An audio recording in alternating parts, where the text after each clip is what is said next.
ช็คพื้นที่เสี่ยงแถมรวมเบอร์ติดต่อฉุกเฉินโรงพยาบาลใกล้เคียงและวิธีการป้องกันตัวเองในสถานการณ์ต่างๆให้ด้วยสามารถใช้งานได้ง่ายๆเพียงค้นหาแอดไลน์ alert แล้วกดเพิ่มเพื่อนแค่นี้เองรู้ภัยเข้าใจรับมือได้ด้วยความปรารถนาดีจากสำนักงานประชาสัมพันธ์ที่ 3 กรมประชาสัมพันธ์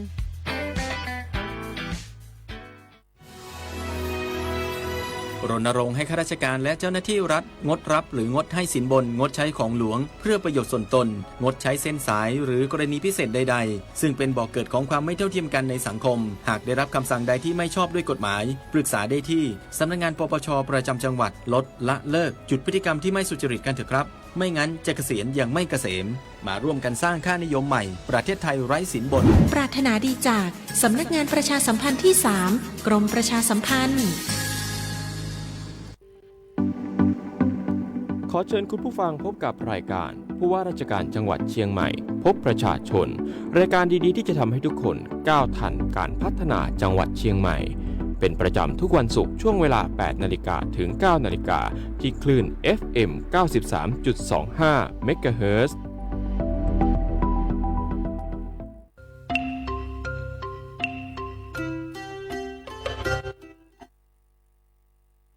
ทักทายคุณผู้ฟังทุกท่านครับขอต้อนรับเข้าสู่ช่วงรายการผู้ว่าราชการจังหวัดเชียงใหม่พบประชาชนครับเราพบกันเป็นประจำทุกวันศุกร์ครับตั้งแต่ช่วงเวลา 8 นาฬิกาถึง 9 นาฬิกาครับวันนี้พบกับผมเมทัศน์แจ่มศรีผู้ดำเนินรายการครับสำหรับรายการผู้ว่าราชการจังหวัดเชียงใหม่พบประชาชนเรามีประเด็นที่น่าสนใจมากมายเลยโดยเฉพาะเรื่องของนโยบายการพัฒนาจังหวัดเชียงใหม่รวมถึงเรื่องราวข่าวสารในจังหวัดเชียงใหม่ที่คุณผู้ฟังทุกท่านเนี่ยควรที่จะติดตามกันนะครับซึ่งในวันนี้นะครับเราถือว่ามีประเด็นที่น่าสนใจมากมายเลยไม่ว่าจะเป็นประเด็นเรื่องของสถานการณ์สภาพอากาศและการพยากรณ์อากาศเรื่องนี้เชื่อว่าคุณผู้ฟังหลายท่านเนี่ยจะต้องติดตามกันในช่วงนี้นะโดยเฉพาะเป็นช่วงหน้าฝนอย่างเงี้ยหลายท่านก็ถามมาว่าฝนตกก่อนหน้านี้ฝนตกค่อนข้างที่จะหนักเลยตอนนี้ปริมาณฝนก็เริ่มเบาลงแล้วมันจะมีโอกาสหนักขึ้นมาอีกไหมเดี๋ยววันนี้เราก็จะพาคุณผู้ฟังทุกท่านไปติดตามกันด้วยนะครับกับทางดร.สุกิจเกิดแสงในช่วงที่2ครับก็เป็นช่วงที่น่าสนใจนะครับกับเรื่องของการบริหารจัดการน้ำช่วงที่2ครับจะพาคุณผู้ฟังไปดูเรื่องของการบริหารจัดการน้ำของจังหวัดเชียงใหม่เป็นอย่างไรช่วงที่2เราจะพูดคุยกับทางคุณจิรชัยพัฒนพงษาผู้อำนวยการส่วนบริหารจัดการน้ำและบำรุงรักษานะครับมาให้คำตอบกันว่าในช่วงนี้มีแผนในการรับมืออย่างไรปริมาณน้ำในอ่างเก็บน้ำเป็นอย่างไรกันบ้างเรื่องนี้ก็เป็นเรื่องที่บรรดาเกษตรกรนั้นก็จะต้องรู้ด้วยนั่นเองนะครับแต่ก่อนที่เราจะไปเข้าไปดูในเรื่องของรายละเอียดเดี๋ยวจะพาคุณผู้ฟังมาติดตามข่าวสารกันสักเล็กน้อยนะครับตอนนี้เนี่ยเราก็มีคลื่นวิทยุที่จะมีการรับสัญญาณจากรายการผู้ว่าราชการจังหวัดเชียงใหม่พบประชาชนจะมีทั้งคลื่น FM 93.25 เมกะเฮิรตซ์ครับคลื่น FM 98 เมกะเฮิรตซ์คลื่น AM 639 กิโลเฮิรตซ์รวมไปถึงทางสวท.ฝางนะครับ FM 89.25 เมกะเฮิรตซ์ก็รับสัญญาณของเราในวันนี้ด้วยนะครับทักทายไปยังคุณผู้ฟังทุกท่านที่อยู่ทาง Facebook ด้วยนะครับทางสวท.เชียงใหม่ PRD นะครับก็มีหลายๆท่านเริ่มที่จะทักทายกันเข้ามาแล้วนะครับสำหรับข่าวสารในพื้นที่ฝางนะครับสำหรับในพื้นที่ฝางเนี่ยล่าสุดก็อำเภอฝางมีการฝากข่าวเข้ามานะบอกว่าตอนนี้เนี่ยทางอำเภอฝางครับจังหวัดเชียงใหม่ก็มีการเปิดนิทรรศการศิลปะร่วมสมัยเมืองฝางครั้งที่3จากดอยสู่รอยประทับใจนะครับโดยว่าที่ร้อยตรีนพรัตน์สุภกิจโกศลในอำเภอฝางจังหวัดเชียงใหม่ล่าสุดท่านก็เป็นประธานเปิดนิทรรศการศิลปะร่วมสมัยเมืองฝางครั้งที่3จากดอยสู่รอยประทับใจโดยอำเภอฝางเทศบาลตำบลเวียงฝางได้ร่วมมือกันครับกับบรรดาศิลปินกลุ่มฮอมศิลป์จัดนิทรรศการนี้ขึ้นครับเพื่อที่จะนำเสนอทั้งผลงานด้านศิลปกรรมของศิลปินกลุ่มฮอมศิลป์ที่ค่อนข้างที่จะโดดเด่นเป็นอย่างมากรวมไปถึงเป็นเอกลักษณ์ด้วยนะครับผ่านจินตนาการความคิดสร้างสรรค์ของศิลปินจากยอดดอยในเมืองฝางสู่ภาพวาดศิลปะที่สวยงามมากกว่า50ภาพครับกิจกรรมภายในงานมีมากมายครับ ไม่ว่าจะเป็นการที่ประธานในพิธีเนี่ยก็ได้ให้เกียรติวาดลายเส้นของยอดดอยเมืองฝางลงบนผืนผ้าใบครับถือว่าเป็นการวางจุดเริ่มต้นให้กับศิลปินฮอมศิลป์ท่านอื่นๆได้ช่วยกันวาดภาพในเวลาไม่กี่นาทีเท่านั้นครับจนกลายเป็นภาพวาดที่สวยงามมากเลยก็สามารถที่จะเข้ามาดูได้นะครับที่ทางเพจ Facebook ของสวท.เชียงใหม่ PRD นะเราโชว์ภาพอยู่นะครับชื่อว่าจากดอยสู่รอยประทับใจนะครับภาพนี้นะครับก็มีการผสมผสานร่วมกันกับการแสดงนาฏศิลป์ร่วมสมัยแรงบันดาลใจเสียงเพลงจากดอยสู่รอยประทับใจของนักเรียนเจ้าแม่หลวงอุปถัมภ์1นะครับรวมไปถึงการแสดงดนตรีจากศิลปินเมืองฝางเสียงเพลงจากบทกวีจากดอยสู่รอยประทับใจแล้วก็การประกวดการแข่งขันวาดภาพในหัวข้อจากดอยสู่รอยประทับใจของน้องๆนักเรียนชั้นระดับมัธยมต้นจากโรงเรียนในเขตพื้นที่อำเภอฝางอำเภอแม่อ่ายและอำเภอชัยปราการจังหวัดเชียงใหม่ชิงทุนการศึกษาและของรางวัลมากมายเลยนะครับใครที่อยากจะเข้าชมนิทรรศการศิลปะร่วมสมัยเมืองฝางครั้งที่3จากดอยสู่รอยประทับใจนะครับท่านสามารถที่จะไปชมได้ที่ศูนย์แสดงสินค้าและพิพิธภัณฑ์ประวัติศาสตร์เมืองฝางของเทศบาลตำบลเวียงฝางครับสามารถที่จะชมได้จนถึงวันที่31กรกฎาคม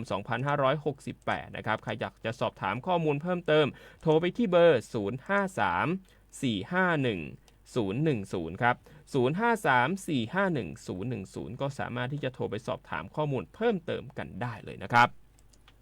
คุณผู้ฟังครับอยู่ในช่วงนี้ครับเราจะพาคุณผู้ฟังมาติดตามกันในเรื่องของอุตุนิยมวิทยานะครับเรื่องนี้เป็นเรื่องที่คุณผู้ฟังทุกท่านเนี่ยจะต้องติดตามกันอย่างต่อเนื่องเลยเพราะว่าสภาพอากาศค่อนข้างแปรปรวนนะครับแล้วเราจะเห็นได้ชัดเจนว่าจังหวัดเชียงใหม่นะครับก็ค่อนข้างที่จะได้รับผลกระทบนะในเรื่องของฝนตกน้ำป่าไหลหลากดินโคลนถล่มเพราะฉะนั้นใครที่เป็นเกษตรกรเป็นผู้ประกอบการเป็นคนที่อยู่ในพื้นที่เสี่ยงนี้ต้องติดตามกันนะครับวันนี้ครับคุณผู้ฟังเราจะพามาติดตามกันเรื่องของความเคลื่อนไหวสภาพอากาศและพยากรณ์อากาศกับทางดร.สุกิจเกิดแสงผู้อำนวยการศูนย์อุตุนิยมวิทยาภาคเหนือนะครับวันนี้ท่านร่วมรายการกับเราด้วยสวัสดีครับท่านครับครับสวัสดีครับครับท่านครับในเรื่องของสถานการณ์ในช่วงนี้โดยเฉพาะสถานการณ์ฝนเนี่ยเป็นยังไงบ้างครับท่านครับก็ตั้งแต่ประกาศเข้าฤดูฝนนะครับโดยกรมอุตุประกาศวันที่15พฤษภาที่ผ่านมาฝนก็ตกต่อเนื่องมาค่อนข้างดีเลยนะครับปกตินะครับนำเรียนนิดนึงคือฤดูฝนของประเทศไทยเนี่ยเราจะเริ่มประมาณกลางเดือนพฤษภานั่นหมายความว่าปีนี้เราฤดูฝนมาค่อนข้างตรงเลยนะครับมากลางเดือนเป๊ะเลยนะครับก็ฝนตกต่อเนื่องล่าสุดนะครับก็ระลอกล่าสุดเนี่ยฝนก็ทางศูนย์อุตุภาคเหนือได้ยุติการประกาศไปเมื่อวานนี้นะครับก็ดังนั้นหมายความว่าฝนที่เคยชุกอยู่ 70-80% พื้นที่เนี่ยก็จะค่อยๆลดการกระจายตัวลงเหลือประมาณ 60-40% นะครับลักษณะของฝนที่กระจายตัวในช่วงหน้าฝนเนี่ยมีอิทธิพลหลักๆด้วยกันอยู่2ตัวก็คือมรสุมตะวันตกเฉียงใต้ก็สังเกตว่าบางครั้งเนี่ยถ้าเราดูเรดาร์ตรวจอากาศของกรมอุตุนะครับฝนเนี่ยก็จะเคลื่อนจากทางด้านตะวันตกเฉียงใต้เข้ามาในตัวเมืองเชียงใหม่เรานะครับในขณะที่เมื่อไหร่ก็ตามถ้ามีอีกปัจจัยหนึ่งเข้ามาเสริมอย่างระลอกที่ผ่านมาก็คือเป็นลักษณะของร่องมรสุมหรือว่าเราเรียกว่าร่องฝนเนี่ยนะครับเข้าใจกันง่ายๆก็คือว่าเป็นแถบฝนยาวๆนะครับพาดผ่านนะครับภาคเหนือเราก็จะมีลักษณะฝนที่เยอะขึ้นนะครับดังนั้น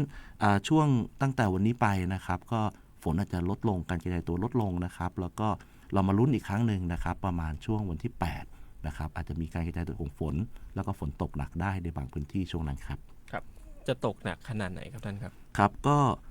อิทธิพลของร่องมรสุมเวลาพัดผ่านนะครับก็จะ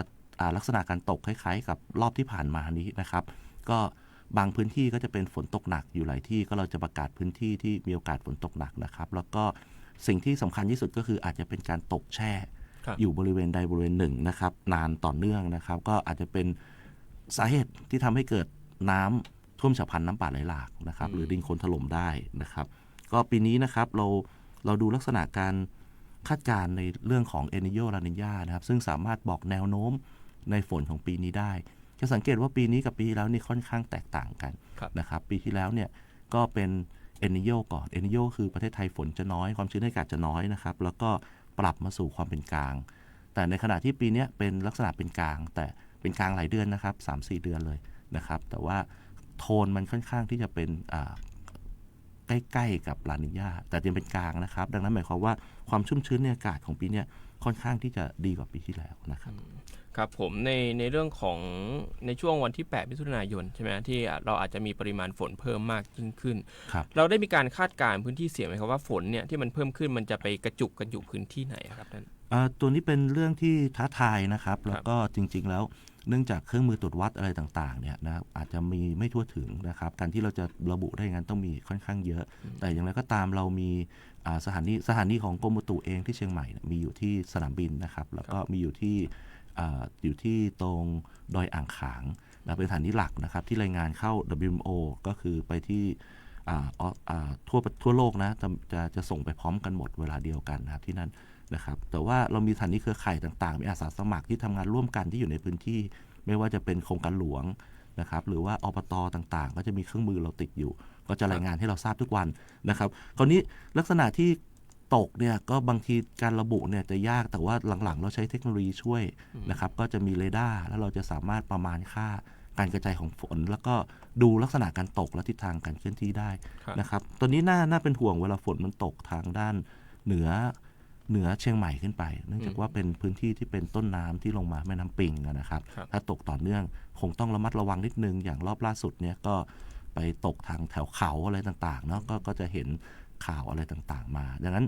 ประชาชนที่อยู่ในพื้นที่ที่ฝนตกลักษณะอย่างนี้บ่อยๆส่วนใหญ่เขาจะตกในพื้นที่เดิมๆประจำนะครับแล้วก็ลักษณะพื้นที่ที่เป็นพื้นที่เสี่ยง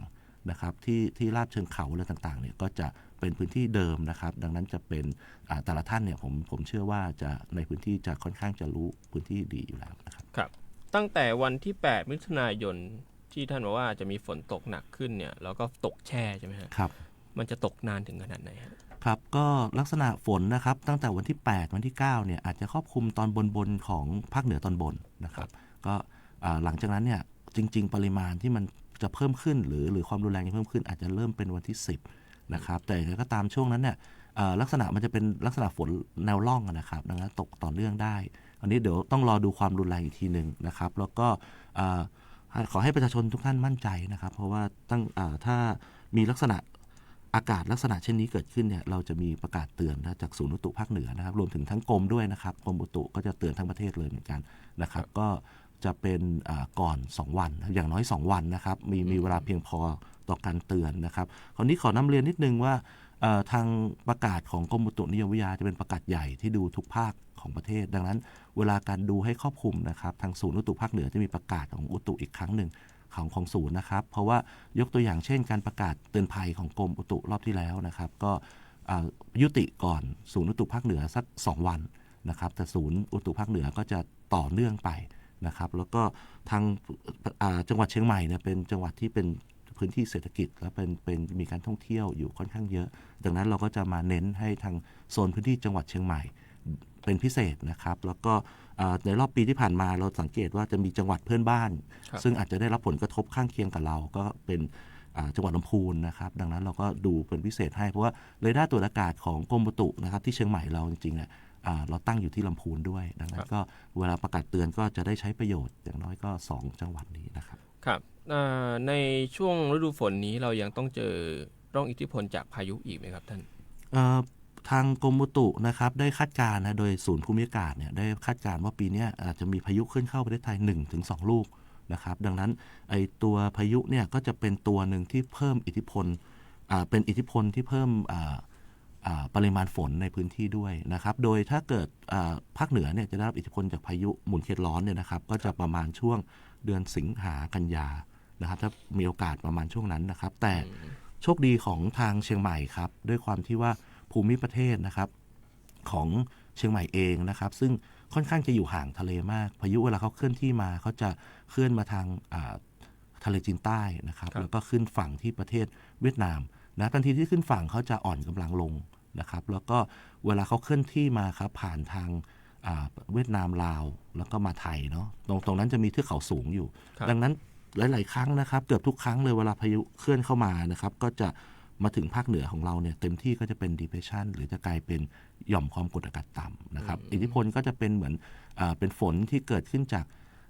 หย่อมความกดอากาศต่ำที่อ่อนกำลังลงมาจากพายุนะครับแต่ว่าความรุนแรงก็คือลมเนี่ยอาจจะลดลง ครับ นะครับแต่ฝนเนี่ยอาจจะตกแช่ได้นะครับ อ๋อ ดังนั้นช่วงนั้นก็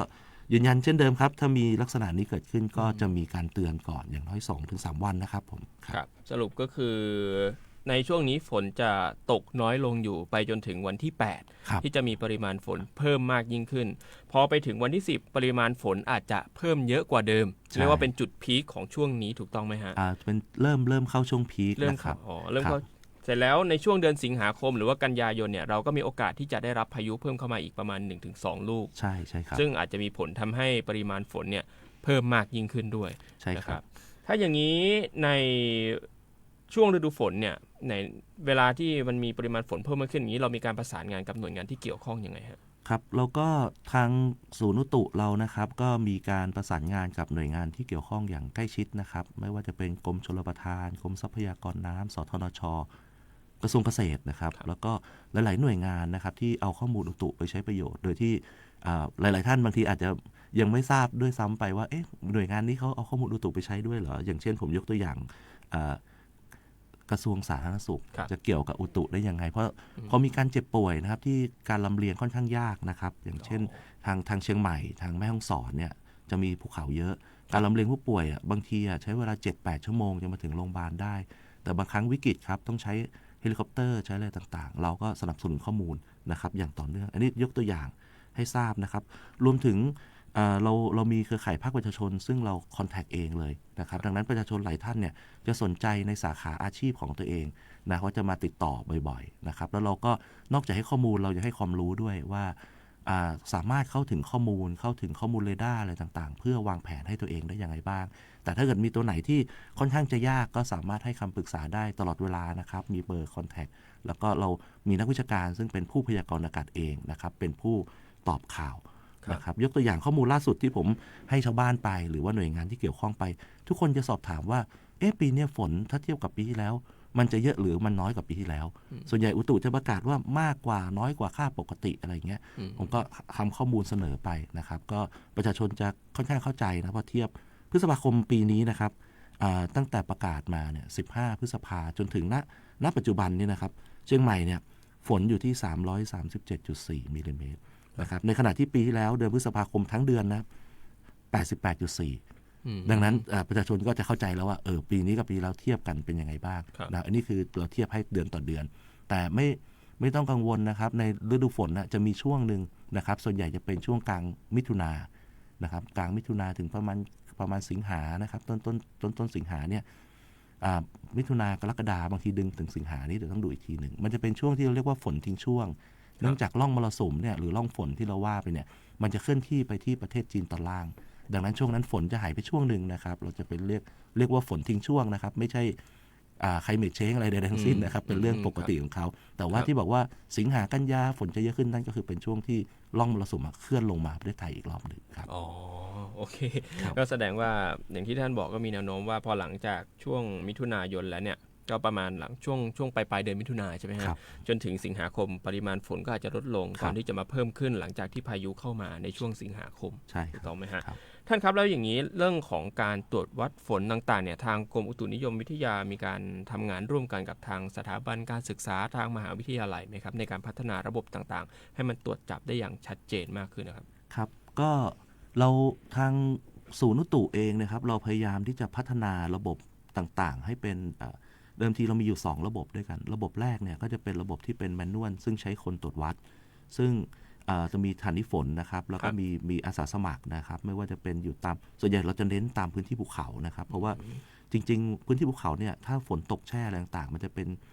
ต้นเหตุในการเกิดภัยพิบัติในพื้นที่นั้นๆนะครับไม่ว่าจะเป็นดินสไลด์นะครับน้ำท่วมฉับพลันน้ำป่าไหลหลากนี่จะมีอาสาสมัครนะครับเป็นคนในพื้นที่จริงๆจะมาตวงฝนให้ทุกเช้านะครับทุกๆ 6-7 โมงเนี่ยเขาจะส่งข้อมูลมาวันละ1 ครั้ง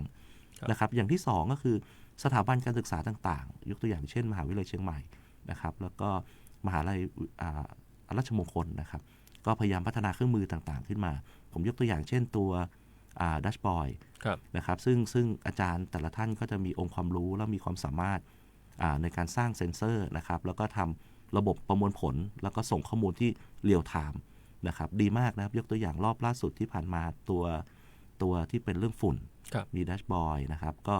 ทางอุตุเข้าไปช่วยดูเรื่องเกี่ยวกับ ข้อมูลต่างๆรวมถึงอาจารย์ก็กรุณาให้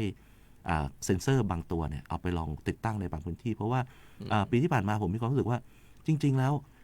สถานการณ์ฝุ่นเนี่ยในช่วงที่มันพีคๆเนี่ยเชียงใหม่เรามีโชคดีครับบางพื้นที่ที่มันที่สูงเนี่ยอากาศยังดีอยู่นะครับดังนั้นเราก็พยายามอยากจะทดสอบโดยการที่เอาเครื่องมือชิ้นเนี้ยของอาจารย์ที่มหาลัยเนี่ยไปติดนะครับตามพื้นที่ต่างๆเพื่อทดสอบดูว่าพื้นที่ไหนเป็นไงบ้างก็สามารถเห็นได้ชัดเจนนะครับช่วงที่ฝุ่นพีคๆเนี่ยดอยอินทนนท์นี้ก็ยังเขียวเลยนะครับก็ไม่แดงนะครับแล้วก็ปีนี้ได้ข่าวว่าทางมหาวิทยาลัยเชียงใหม่ก็พัฒนาตัวที่อาจจะเป็นตัวคล้ายๆแดชบอร์ดแต่ว่าสำรวจระดับน้ำนะครับเมื่อวานก็ไปสัมภาษณ์มานะครับฟลัดบอยเดี๋ยวจะมีการเปิดคลิปให้ฟังด้วยนะครับท่านครับแล้วอย่างนี้อยากจะให้ช่วงหมดฤดูฝนเนี่ยเข้าสู่ฤดูหนาวเห็นว่าปีนี้มีการคาดการณ์ว่าเราจะเข้าฤดูหนาวช้ากว่าปกติจริงหรือไม่ครับฤดูหนาวจริงๆแล้วปีนี้ก็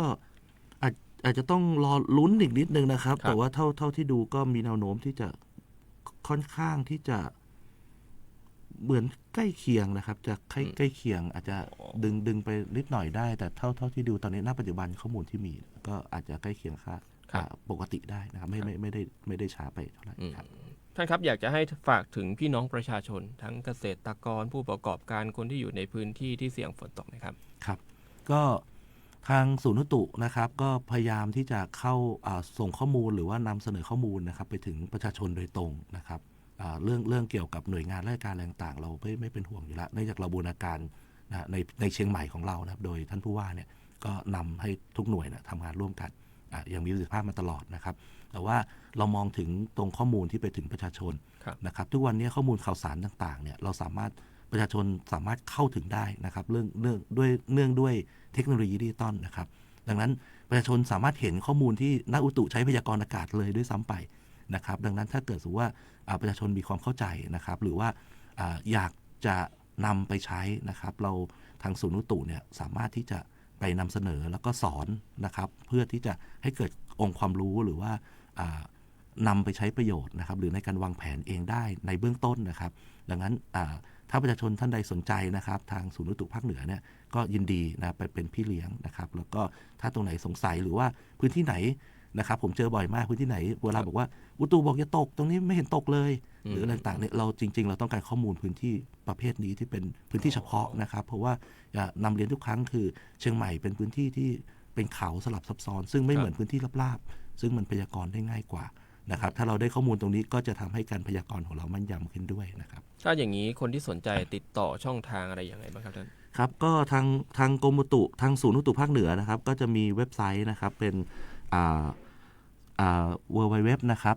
cmmet นะครับ cmmet นะครับ tmd.go.th สามารถเข้าไปได้นะครับแล้วก็จะมีลิงก์เข้าไปสู่ Facebook TikTok อะไรต่างๆได้หมดเลยนะครับแล้วก็ของเรานี่จะดีอย่างหนึ่งคนที่พยากรณ์หรือว่าให้ข้อมูลก็จะเป็นคนที่เป็นนักอุตุที่พยากรณ์อากาศเองจริงๆนะครับก็สามารถที่จะเข้าไปตรงนั้นได้แล้วก็จะมีช่องทางอยู่ด้านล่างของเว็บไซต์นะครับเบอร์โทรสามารถโทรเข้าไปได้นะครับวันเสาร์อาทิตย์ก็มีคนรับอยู่นะครับแล้วสามารถนัดแนะเพื่อที่จะขอข้อมูลหรือว่าให้ไปบรรยายให้กลุ่มเกษตรกรหรือกลุ่มผู้ประกอบการอะไรต่างๆที่สนใจจะใช้ข้อมูลเรายินดีครับซึ่งถ้าเราได้ข้อมูลจากภาคพื้นที่เลยเนี่ยก็น่าจะข้อมูลก็น่าจะมีมิติมากขึ้นใช่ไหมครับท่านใช่ครับก็ยกตัวอย่างครับอย่างเช่นบางครั้งเราลงพื้นที่ไปสอนเมื่อสัก2 ปีที่แล้วเป็นตลาดเปิดท้ายขายของตัววันนี้ดูเรดาร์กันเป็นแล้วนะครับแล้วก็เวลาฝนมาก็เป็นเครือข่ายที่ดีก็จะโทรมาแจ้งยืนยันว่าโอเคฝนตกจริงนะ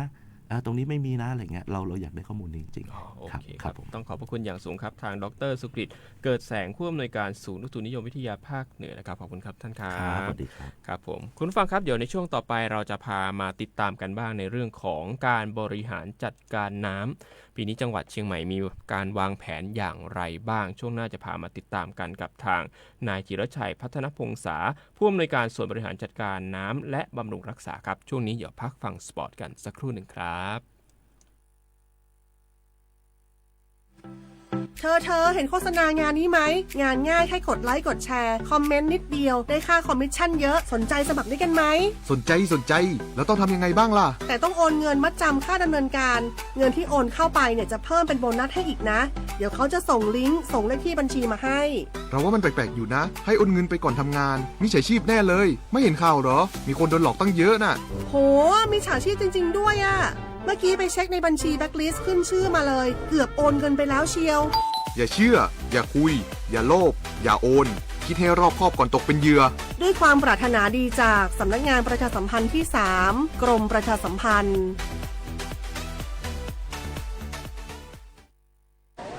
มันนักขนาดนั้นเลยกับพอลล่า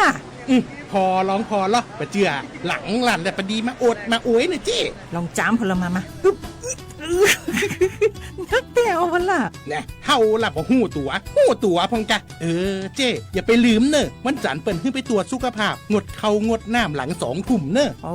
เกือบลืมเหมือนกันนะกะดีเหมือนกันนะหูนี่รู้สึกปวดหลังปวดไหล่จะให้หมอเปิ้นจับเส้นสักกังว่าแต่ว่าแก้วมันจะไปก็ฮะน้องขี่มันไปล่ะปีที่แล้วอิดออดถ้าปีนี้บ่ไปจะด่าสกำเหรอเดี๋ยวเป็นนั่นเป็นนี่กินเข้ากับก่อยตรงเวลาคือหมอสั่งถ้าจะเจือพ่องแล้วกับวันนี้มันไปไหนนี่บ่เดียวนี่ปุ่นน่ะน้องฮือมันไปห้องเจ้ามูไม่ยกของปุ่นน่ะตากันมาปุ่นล่ะไปลีกฮือมูที่เพิ่นแข็งแรงจัดการคนเฮาคนเถิบอย่างเจ้นี่ลีกนี่มันหาแล้วกันเด้กายพร้อมใจพร้อมเพื่อสุขภาพที่ดีปรารถนาดีจากสำนักงานประชาสัมพันธ์ที่3กรมประชาสัมพันธ์ค่ะขอเชิญคุณผู้ฟังพบกับรายการผู้ว่าราชการจังหวัดเชียงใหม่พบประชาชน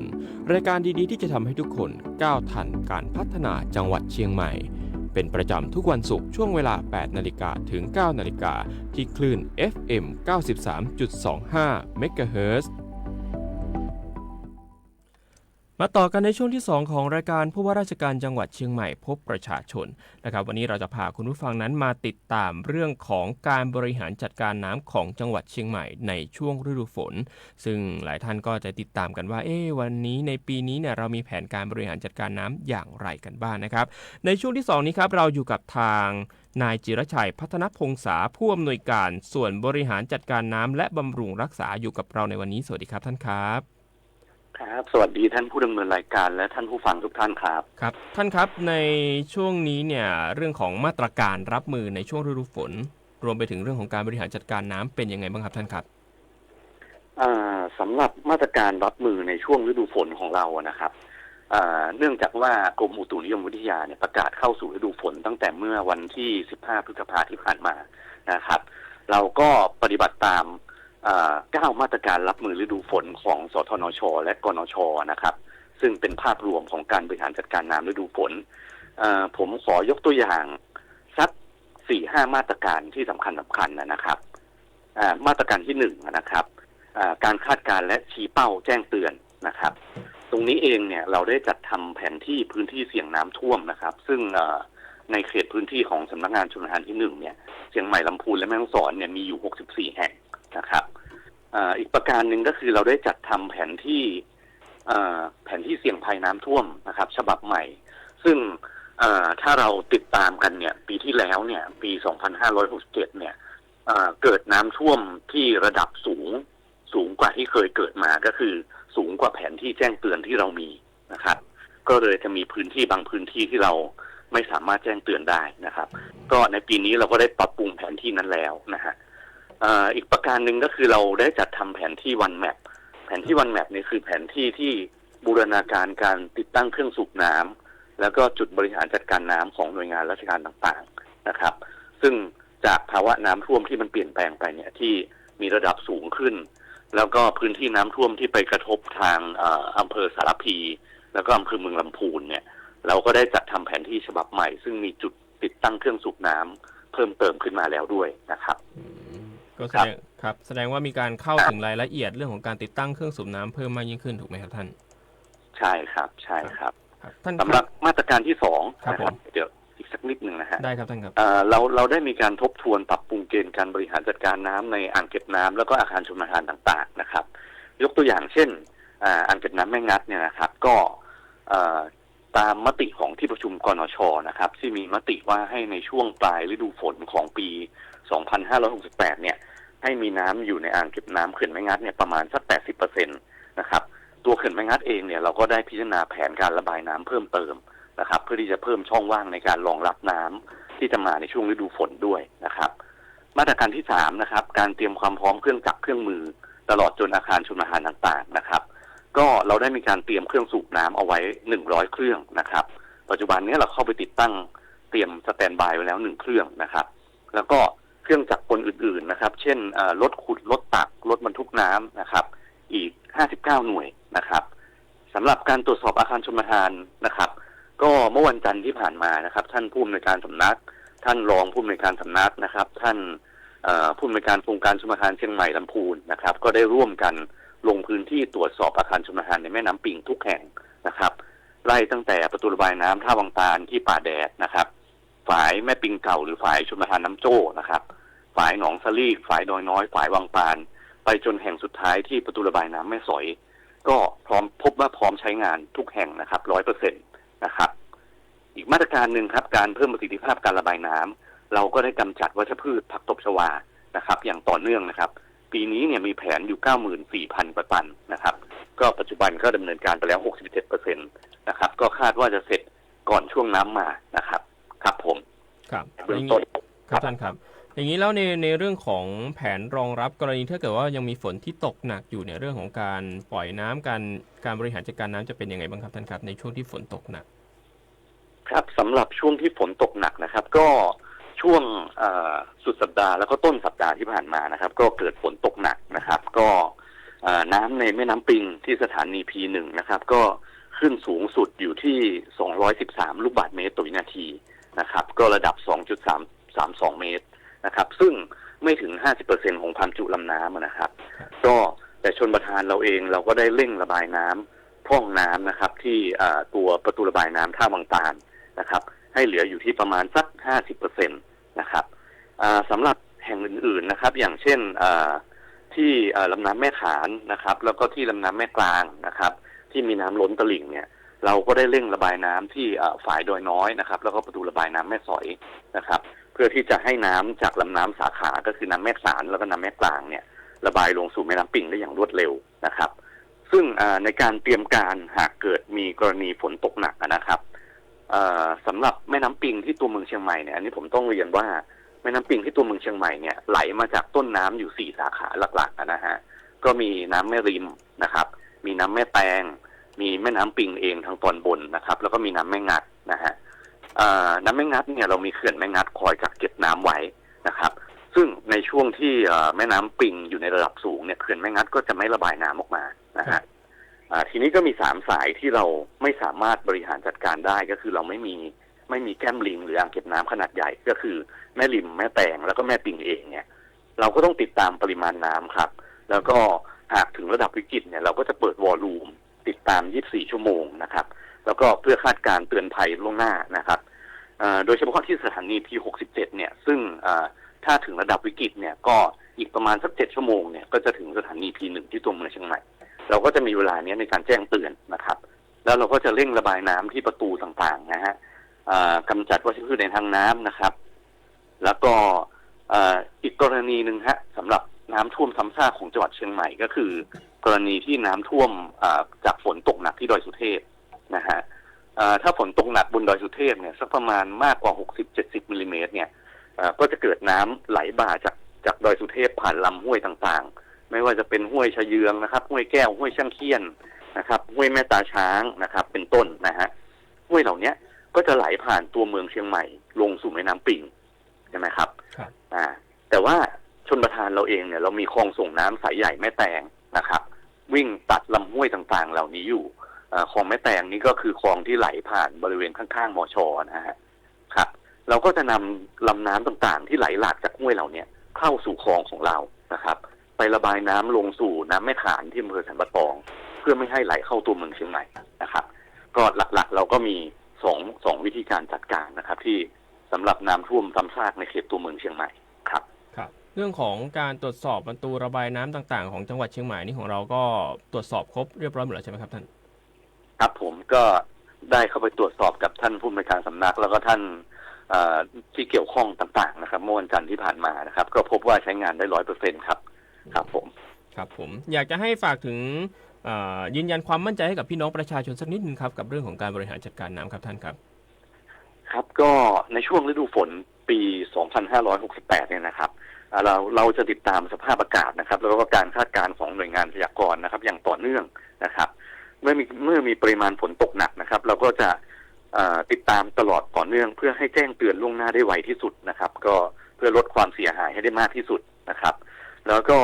หากเกิดสถานการณ์นะครับเราก็ได้เตรียมความพร้อมเครื่องจักรเครื่องมือนะครับไว้พร้อมนะครับเครื่องสูบน้ำ100 เครื่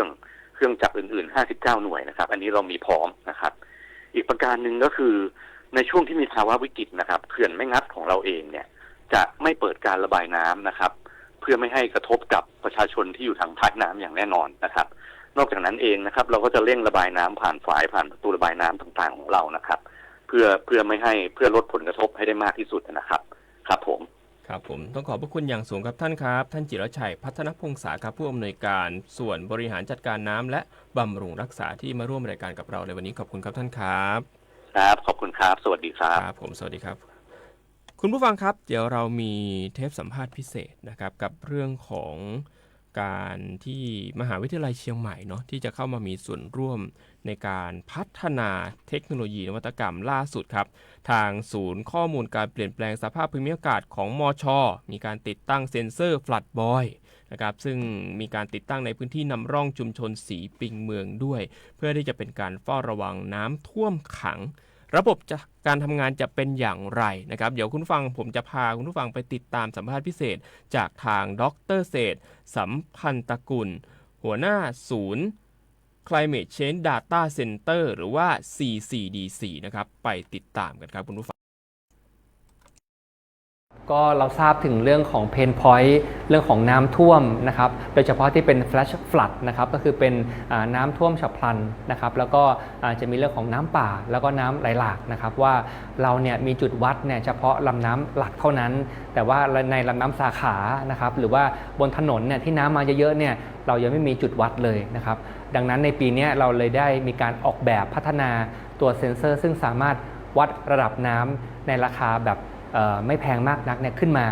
เพื่อเป็นจุดที่เราสามารถจะเฝ้าระวังนะครับแล้วก็สามารถจะเตือนภัยแล้วก็สื่อสารพร้อมกับใช้เป็นเครื่องมือในการที่จะจัดการโมเดลป้องกันภัยกับชุมชนใหม่ๆได้นะครับฟลัดบอยเนี่ยนะครับมีเซ็นเซอร์2แบบด้วยกันให้เราสามารถเลือกนำไปใช้กับพื้นที่ได้นะครับแบบแรกเนี่ยนะครับจะเป็นแบบแม่นยำสูงนะครับเราใช้เทคนิคของเรดาร์นะครับก็คือจะมีการส่งคลื่นนะครับออกมา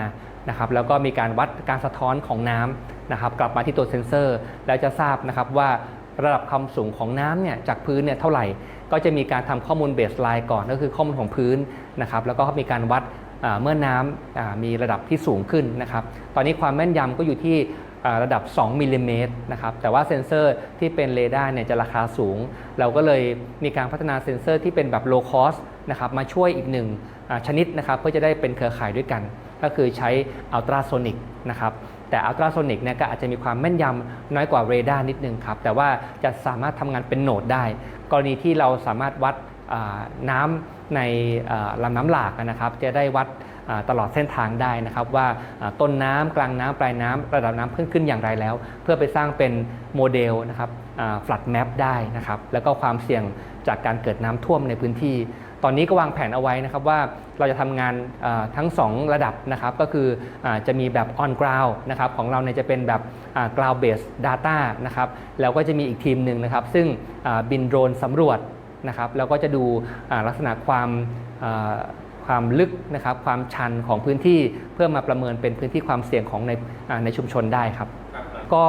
สำคัญเลยคือต้องมีข้อมูลที่เป็นฐานข้อมูลนะครับหรือว่าตัวเบสไลน์นะครับก็ในทีมของท่านอาจารย์ชูโชคตอนนี้ทำเรื่องของแผนที่น้ำท่วมนะครับก็คือ flood map นะครับแล้วปีก่อนๆเนี่ยก็คือท่านมีเสาซึ่งวัดระดับน้ำอยู่แล้วนะครับก็คือจะสามารถรู้ได้ว่าในจุดที่เคยถูกน้ำท่วมเนี่ยน้ำสูงเท่าไหร่ก็จะเป็น flood mark นะครับแต่อย่างที่เรียนแจ้งไปนะครับว่าทุกปีที่มีฝนตกนะครับแล้วอาจจะเกิดดินนะครับหรือว่าเลนขังอยู่ในท่อ ราะฉะนั้นข้อมูลอาจจะเปลี่ยนแปลงไปก็ได้ต้องทำข้อมูลที่ปรับระดับได้ทุกปีนะครับงั้นการมีเซ็นเซอร์แบบนี้ก็จะสามารถที่จะประเมินคาดการณ์ข้อมูลในแต่ละปีที่เกิดขึ้นได้นะครับเพราะว่าสถานการณ์อากาศเนี่ยเปลี่ยนแปลงตลอดนะครับปีนี้ฝนน้อยฝนเยอะนะครับหรือว่าพายุรุนแรงขึ้นนะครับแล้วก็ลำน้ำที่เปลี่ยนแปลงไปงั้นโมเดลที่เกิดขึ้นน่าจะทำให้เกิดการคาดการณ์ที่แม่นยำมากยิ่งขึ้นนะครับอย่างบางคนสงสัยนะครับว่าในบางลำน้ำเนี่ยเรามีเซ็นเซอร์อยู่แล้วทำไมเราถึงแจ้งเตือนไม่ทันนะครับเพราะจริงๆก็คือข้อมูลมันเปลี่ยนนะครับทั้งขนาดลำน้ำเองกระแสน้ำปริมาณน้ำฝนนะครับหรือว่าฝนที่มันเกิดขึ้นเป็นแบบเรนบอมนะครับซึ่งคาดการณ์ยากเหมือนกันงั้นข้อมูลที่มาแบบเรียลไทม์นะครับจะทำให้เราสามารถประเมินสถานการณ์ได้แม่นยำครับประเด็นแรกนะครับเรามองในจุดที่มีน้ำท่วมซ้ำซากก่อนนะครับเราอยากรู้ว่าทำไมถึงน้ำท่วมซ้ำซากนะครับแล้วเกิดจากอะไรบ้างนะครับข้อมูลที่ถูกเอามา visualize นะครับถูกนำให้เห็นมากยิ่งขึ้นเนี่ยก็จะนำไปสู่การแก้ไขปัญหานะครับยิ่งเรามีข้อมูลอยู่น้อยหรือว่าน้ำท่วมแล้วนะครับแล้วก็ลดไปอะไรเงี้ยคนก็จะลืมแต่ว่าถ้ามี Data เก็บอย่างต่อเนื่องเนี่ยเราจะรู้ว่าน้ำท่วมกี่ชั่วโมงน้ำท่วมกี่วันสูงเท่าไหร่นะครับแล้วทำให้เกิดผลกระทบอย่างไรบ้างที่เป็นผลกระทบต่อเนื่องอะไรเงี้ยครับปีนี้เราวางแผนว่าอย่างน้อยเนี่ยมีการติดตั้งประมาณสัก10จุดในเมืองนะครับแล้วก็อาจจะมีการทดสอบเนี่ยในบริเวณที่เป็นพื้นที่ที่เสี่ยงต่อน้ำหลากด้วยนะครับอย่างเช่นดอยสุเทพเป็นต้นนะครับหรือว่าอาจจะเป็นที่จอมทองนะครับแต่เนื่องจากว่าปีนี้น้ำมาเร็วมากนะครับในต้นฤดูฝนเนี่ยก็มีปริมาณน้ำฝนเนี่ยค่อนข้างเยอะนะครับก็อาจจะต้องมีการปรับแผนนิดนึงนะครับเพื่อให้เก็บข้อมูลนะครับแล้วก็ได้ประเมินครับว่าต้องมีการปรับในตัวของฮาร์ดแวร์อย่างไรบ้างครับก็เดี๋ยวเราจะมีการสร้างตัวเว็บไซต์ขึ้นมานะครับจริงๆตัวที่จุดเซ็นเซอร์เนี่ยเรามี QR code ด้วยนะครับก็สามารถสแกนและดูข้อมูลแบบเรียลไทม์ได้นะครับแล้วก็เราจะมีเว็บไซต์ Floodboy ขึ้นมานะครับก็จะดูข้อมูลทุกจุดได้นะครับแล้วก็เราจะทำเป็น Open Data งั้นหน่วยงานอื่นนะครับที่อยากจะเอาข้อมูลไปใช้เนี่ยสามารถเอา API ของเราไปใช้ประโยชน์ได้ครับผมนะครับในขั้นต่อไปของการใช้งานเซ็นเซอร์เนี่ยก็คือประชาชนในพื้นที่เนี่ยได้ประโยชน์นะครับเบื้องต้นที่ติดตั้งที่สีปิงเมืองนะครับคนในพื้นที่ก็รับทราบว่าเราไปติดนะครับแล้วก็รู้สึกว่าสามารถได้ข้อมูลมาก่อนนะครับว่าระดับน้ำเนี่ยสูงขึ้นเท่าไหร่แล้วนะครับงั้นท่านในพื้นที่ต่อไปก็คิดว่าคงต้องประสานกับพื้นที่เช่นเดียวกันนะครับว่าท่านมีจุดเสี่ยงภัยอย่างไรบ้างนะครับแล้วก็มีการทำงานร่วมกับคณะจัดการเรื่องของน้ำนะครับในจังหวัดเชียงใหม่นำโดยท่านอาจารย์ชูโชคนะครับแล้วก็คงมีทางทีมทางปภ.จังหวัดนะครับทีมผู้ว่าราชการจังหวัดนะครับที่จะได้เอาข้อมูลไปบริหารจัดการได้ครับผมคือนอกจากเรื่องของการเตือนภัยน้ำท่วมแล้วเนี่ยจริงๆสามารถเอาไปจัดการเรื่องของจราจรได้นะครับอย่างเช่นเราจะเดินทางไปสนามบินใช่ไหมครับแต่ว่าเช้านี้ฝนตกหนักมากเลยจะทราบได้อย่างไรว่าเดินทางไปได้นะครับฝนตกแล้วน้ำท่วมแค่ไหนนะครับถ้ามีฟลัดบอยเนี่ยก็สามารถส่งข้อมูลมาได้ว่าน้ำท่วมแล้วประมาณสัก50เซนหรือ1เมตรแล้วนะครับเราจะได้รู้ว่าตรงนั้นรถเราเนี่ยไปแล้วรถเราดับแน่ๆนะครับหรือว่ากรณีที่เกิดน้ำท่วมเชียงใหม่เมื่อปีที่แล้วนะครับแล้วก็มีรถเดินทางเข้าเมืองเยอะมากเลยโดยที่ไม่ทราบว่าขึ้นสะพานเสร็จปุ๊บลงมาปุ๊บน้ำท่วมหรือเปล่างั้นการมีข้อมูลจุดน้ำท่วมเยอะๆเป็นแบบเรียลไทม์และเป็นจุดข้อมูลของความจริงนะครับจะได้ระวังแผนเรื่องของจราจรได้ดียิ่งขึ้นนะครับหรือว่าในกรณีที่เป็นอุโมงค์นะครับอุโมงค์แล้วเราชอบมีน้ำท่วมใต้อุโมงค์นะครับแล้วก็จะไม่ทราบเลยว่าน้ำท่วมอยู่ในอุโมงค์แล้วก็จำเป็นจะต้องมีเซ็นเซอร์ในการที่จะแจ้งเตือนนะครับว่าน้ำท่วมขังอยู่ในอุโมงค์อยู่ตอนนี้ไม่สามารถเดินทางมาได้ครับผมก็จะเป็นการเชื่อมโยงการใช้ประโยชน์ของ Floodboy ได้ครับนะครับเราก็มีความฝันว่าถ้าเราสามารถที่จะติดตั้งครอบคลุมทางพื้นที่ได้นะครับน่าจะมีโมเดลของเมืองเกิดขึ้นนะครับแล้วก็เมืองที่สามารถรู้รับและปรับตัวได้เร็วนะครับแล้วก็สามารถขยายผลได้เยอะครับปัจจัยความสำเร็จก็คือความมีส่วนร่วมของชุมชนนี่นะครับก็เป็นอีกหนึ่งเทคโนโลยีนวัตกรรมที่ทางศูนย์ข้อมูลการเปลี่ยนแปลงสภาพภูมิอากาศมช.นะครับที่ทางทีมของทางดร.เศรษฐ์สัมพันธกุลท่านก็เป็นหัวหน้าศูนย์เนาะก็ผลักดันมาโดยตลอดรวมไปถึงอาจารย์ชูโชคด้วยนะครับซึ่งเรื่องของเทคโนโลยีนวัตกรรม Floodboy เนี่ยผมเชื่อว่าน่าจะมีประโยชน์อย่างมากเลยนะโดยเฉพาะในช่วงที่ฝนตกน้ำท่วมนะครับหลายคนอาจจะไม่รู้ว่าเส้นทางถนนที่ตัวเองจะต้องผ่านไปเนี่ยน้ำมันท่วมระดับไหน รถสามารถผ่านไปได้ไหมหลายคนก็ไปดูที่ Google Map เนาะแล้วก็ไปดูว่าถนนมันปิดหรือไม่ปิดบางทีก็ไม่มีการแจ้งนะครับแต่ก็เราก็จะมีช่องทางทั้งทางศูนย์ JAC ของจังหวัดเชียงใหม่ที่จะคอยประชาสัมพันธ์ข้อมูลข่าวสารถนนต่างๆจุดน้ำท่วมการช่วยเหลือจากทางหน่วยงานแต่ว่าบางคนก็อาจจะไม่ถนัดในอนาคตเนี่ยก็อาจจะสามารถที่จะเข้าไปดูเว็บFlood Boy ได้นะครับซึ่งเขาจะมีการผลักดันอย่างที่ท่านดร.ท่านบอกเนี่ยจะมีการผลักดันในจุดน้ำท่วมซ้ำซาก10จุดภายในปีนี้แล้วก็จะมีการขยายจุดเพิ่มเติมนะครับไม่ว่าจะเป็นถนนเสี่ยงน้ำท่วมหรือว่าชุมชนอื่นๆอีกนั่นเองนะครับก็จะทำให้เราเนี่ยสามารถรับรู้ข้อมูลได้แบบเรียลไทม์เลยแล้วก็หน่วยงานที่เกี่ยวข้องหน่วยงานราชการทั้งตำรวจหน่วยงานของจังหวัดเนี่ยก็สามารถนำข้อมูลไปประยุกต์ใช้กับการบริหารจัดการเส้นถนนหรือว่าการลงพื้นที่ช่วยเหลือพี่น้องประชาชนที่ได้รับผลกระทบได้นั่นเองนะครับคุณผู้ฟังครับเดี๋ยวมาสรุปกันอีกสักนิดหนึ่งในเรื่องของฝนฟ้าอากาศนะคุณผู้ฟังในช่วงนี้เนี่ยปริมาณฝนก็จะเริ่มลดลงนะครับเริ่มลดลงไปจนถึงช่วงวันที่8มิถุนายนเนี่ยก็จะเริ่มมีปริมาณฝนที่เพิ่มมากยิ่งขึ้นและจะเพิ่มมากยิ่งขึ้นในช่วง10มิถุนายนอันนี้ก็จะเริ่มที่จะเข้าสู่ช่วงเกือบเข้าสู่ช่วงพีคแล้วนะครับช่วงวันที่10มิถุนายนจะมีปริมาณฝนตกมากขึ้นกว่าเดิมแล้วก็ต้องมาลุ้นกันนะว่าช่วงเดือนสิงหาคมกันยายนช่วงนี้เนี่ยจะมีปริมาณฝนตกหนักกว่าเดิมหรือไม่จะมีพายุเข้ามาหรือไม่นะครับหลังจากช่วงวันที่10มิถุนายนเนี่ยในช่วงปลายเดือนมิถุนายนเนี่ยปริมาณฝนก็จะเริ่มลดลงและมีโอกาสที่จะเพิ่มขึ้นในช่วงสิงหาคมนะครับจนถึงกันยายนนะอันนี้ก็ใครที่เป็นเกษตรกรต้องวางแผนบริหารจัดการให้ดีนะครับรวมถึงผู้ประกอบการด้วยแล้วก็ใครที่อยู่ในพื้นที่เสี่ยงนะฝนตกหนักพื้นที่ฝนตกหนักพื้นที่น้ำป่าไหลหลากอันนี้ต้องติดตามข้อมูลจากกรมอุตุนิยมวิทยาเลยนะครับรวมถึงทางเพจของสวท.เชียงใหม่รวมไปถึงทางเพจของสำนักประชาสัมพันธ์จังหวัดเชียงใหม่นะครับก็คือ PR เชียงใหม่นั่นเองนะครับทักทายไปยังคุณผู้ฟังครับตอนนี้มีหลายท่านทักทายกันเข้ามานะครับไม่ว่าจะเป็นพี่พงศักดิ์สันติธารายนเจ้าประจำนะครับพี่จัญญาสุขโนแล้วก็อีกหลายๆท่านเลยนะครับอย่าลืมเข้ามากดไลค์กดแชร์แล้วก็ที่สำคัญคือนำข้อมูลข่าวสารดีๆเนี่ยไปแจ้งกันต่อด้วยนะช่วงนี้ก็จะเป็นเรื่องของกรมอุตุนิยมวิทยานะครับสำหรับเรื่องราวข่าวสารในจังหวัดเชียงใหม่นะครับเมื่อวานนี้จังหวัดเชียงใหม่เนี่ยก็มีการประชุมกันหลายเรื่องเลยนะครับโดยเฉพาะเรื่องของการเตรียมซักซ้อมแผนเผชิญเหตุแผ่นดินไหวและอัคคีภัยนะครับโดยเมื่อวานนี้ที่ห้องประชุม4ชั้น4อาคารอำนวยการสารกลางจังหวัดเชียงใหม่นายนิรัตน์พงศ์สิทธิถาวรผู้ว่าราชการจังหวัดเชียงใหม่ท่านก็ได้มอบหมายให้ทางท่านศิวกรบัวป้องครับท่านรองผู้ว่าราชการจังหวัดเชียงใหม่ได้เป็นประธานการประชุมเตรียมความพร้อมจัดการฝึกซ้อมแผนเผชิญเหตุแผ่นดินไหวและอัคคีภัยจังหวัดเชียงใหม่ด้วยก็จะมีทั้งส่วนราชการหน่วยงานในสารกลางจังหวัดเชียงใหม่เข้าร่วมฝึกซ้อมแผนครับ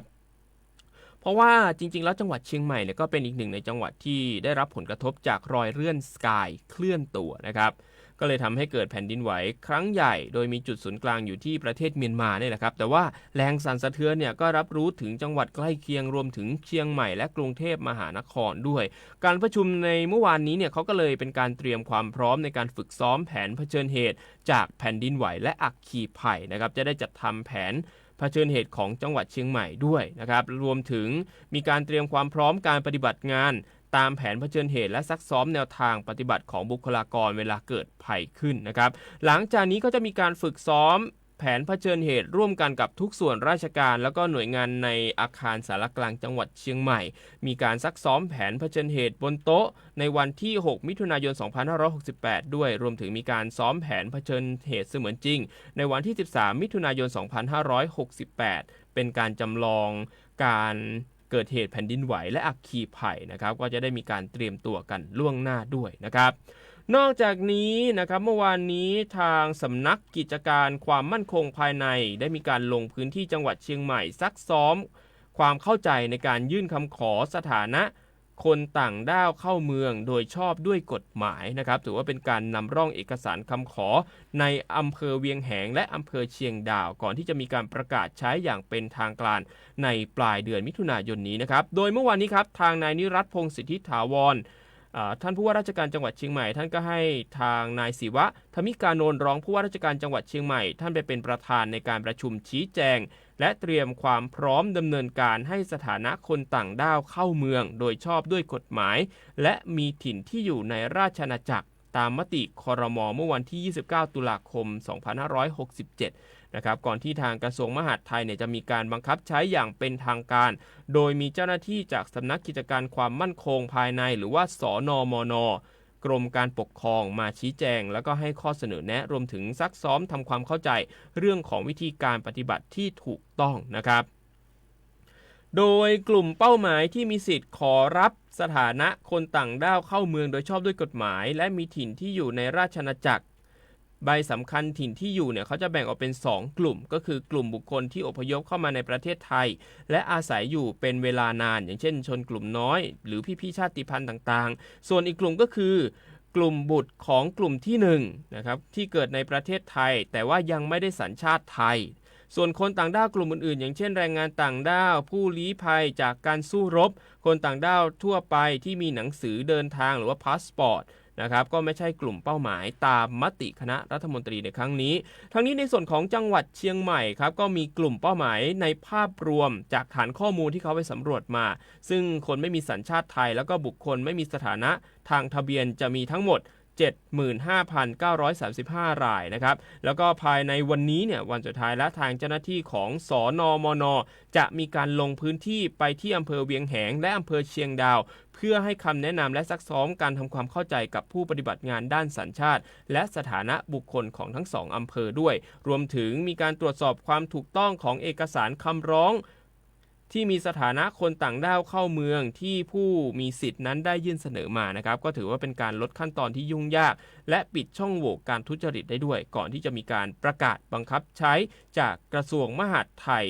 ในช่วงปลายเดือนมิถุนายน 2568 นั่นเองก็ถือว่าเป็นเรื่องที่สำคัญเป็นอย่างมากเลยทีนี้ยังพอมีเวลาครับคุณผู้ฟังจะพามาติดตามกันในเรื่องของการจัดงานที่จะเป็นการกระตุ้นเศรษฐกิจภายในจังหวัดเชียงใหม่นะครับใครที่เป็นนักชิมนักช็อปไม่ควรพลาดกับงานนี้ครับเรื่องของการจัดงาน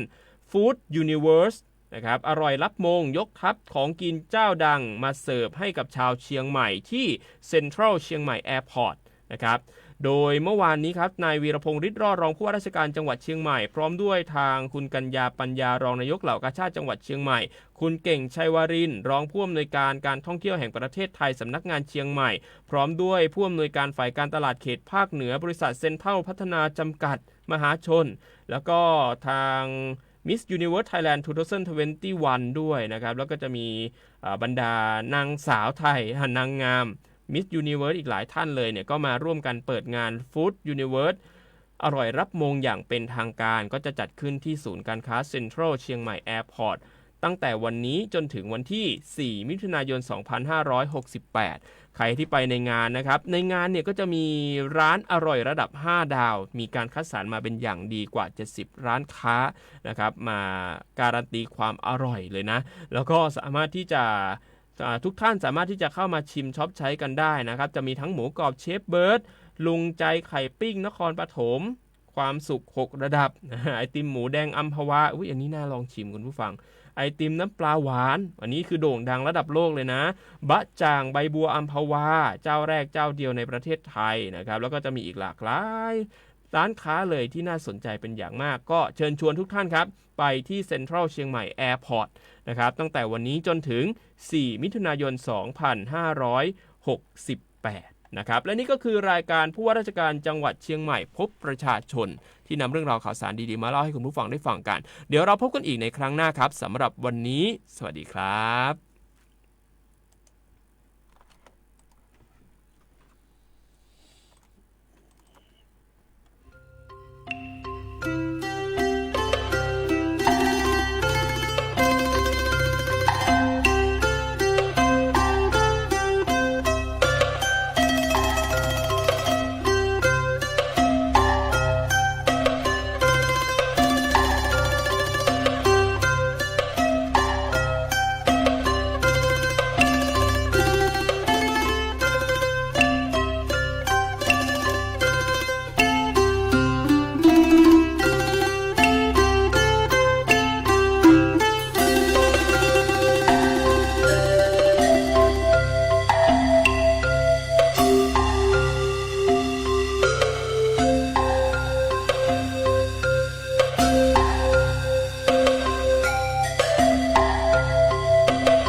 านีวิทยุกระจายเสียงแห่งประเทศไทยและเครือข่ายทั่วประเทศเสนอข่าวต้นชั่วโมง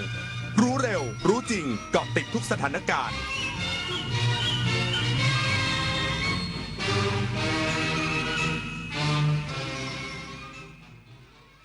รับฟังข่าวต้นชั่วโมง 9 นาฬิกากับธราวุฒิวิชัยดิตครับ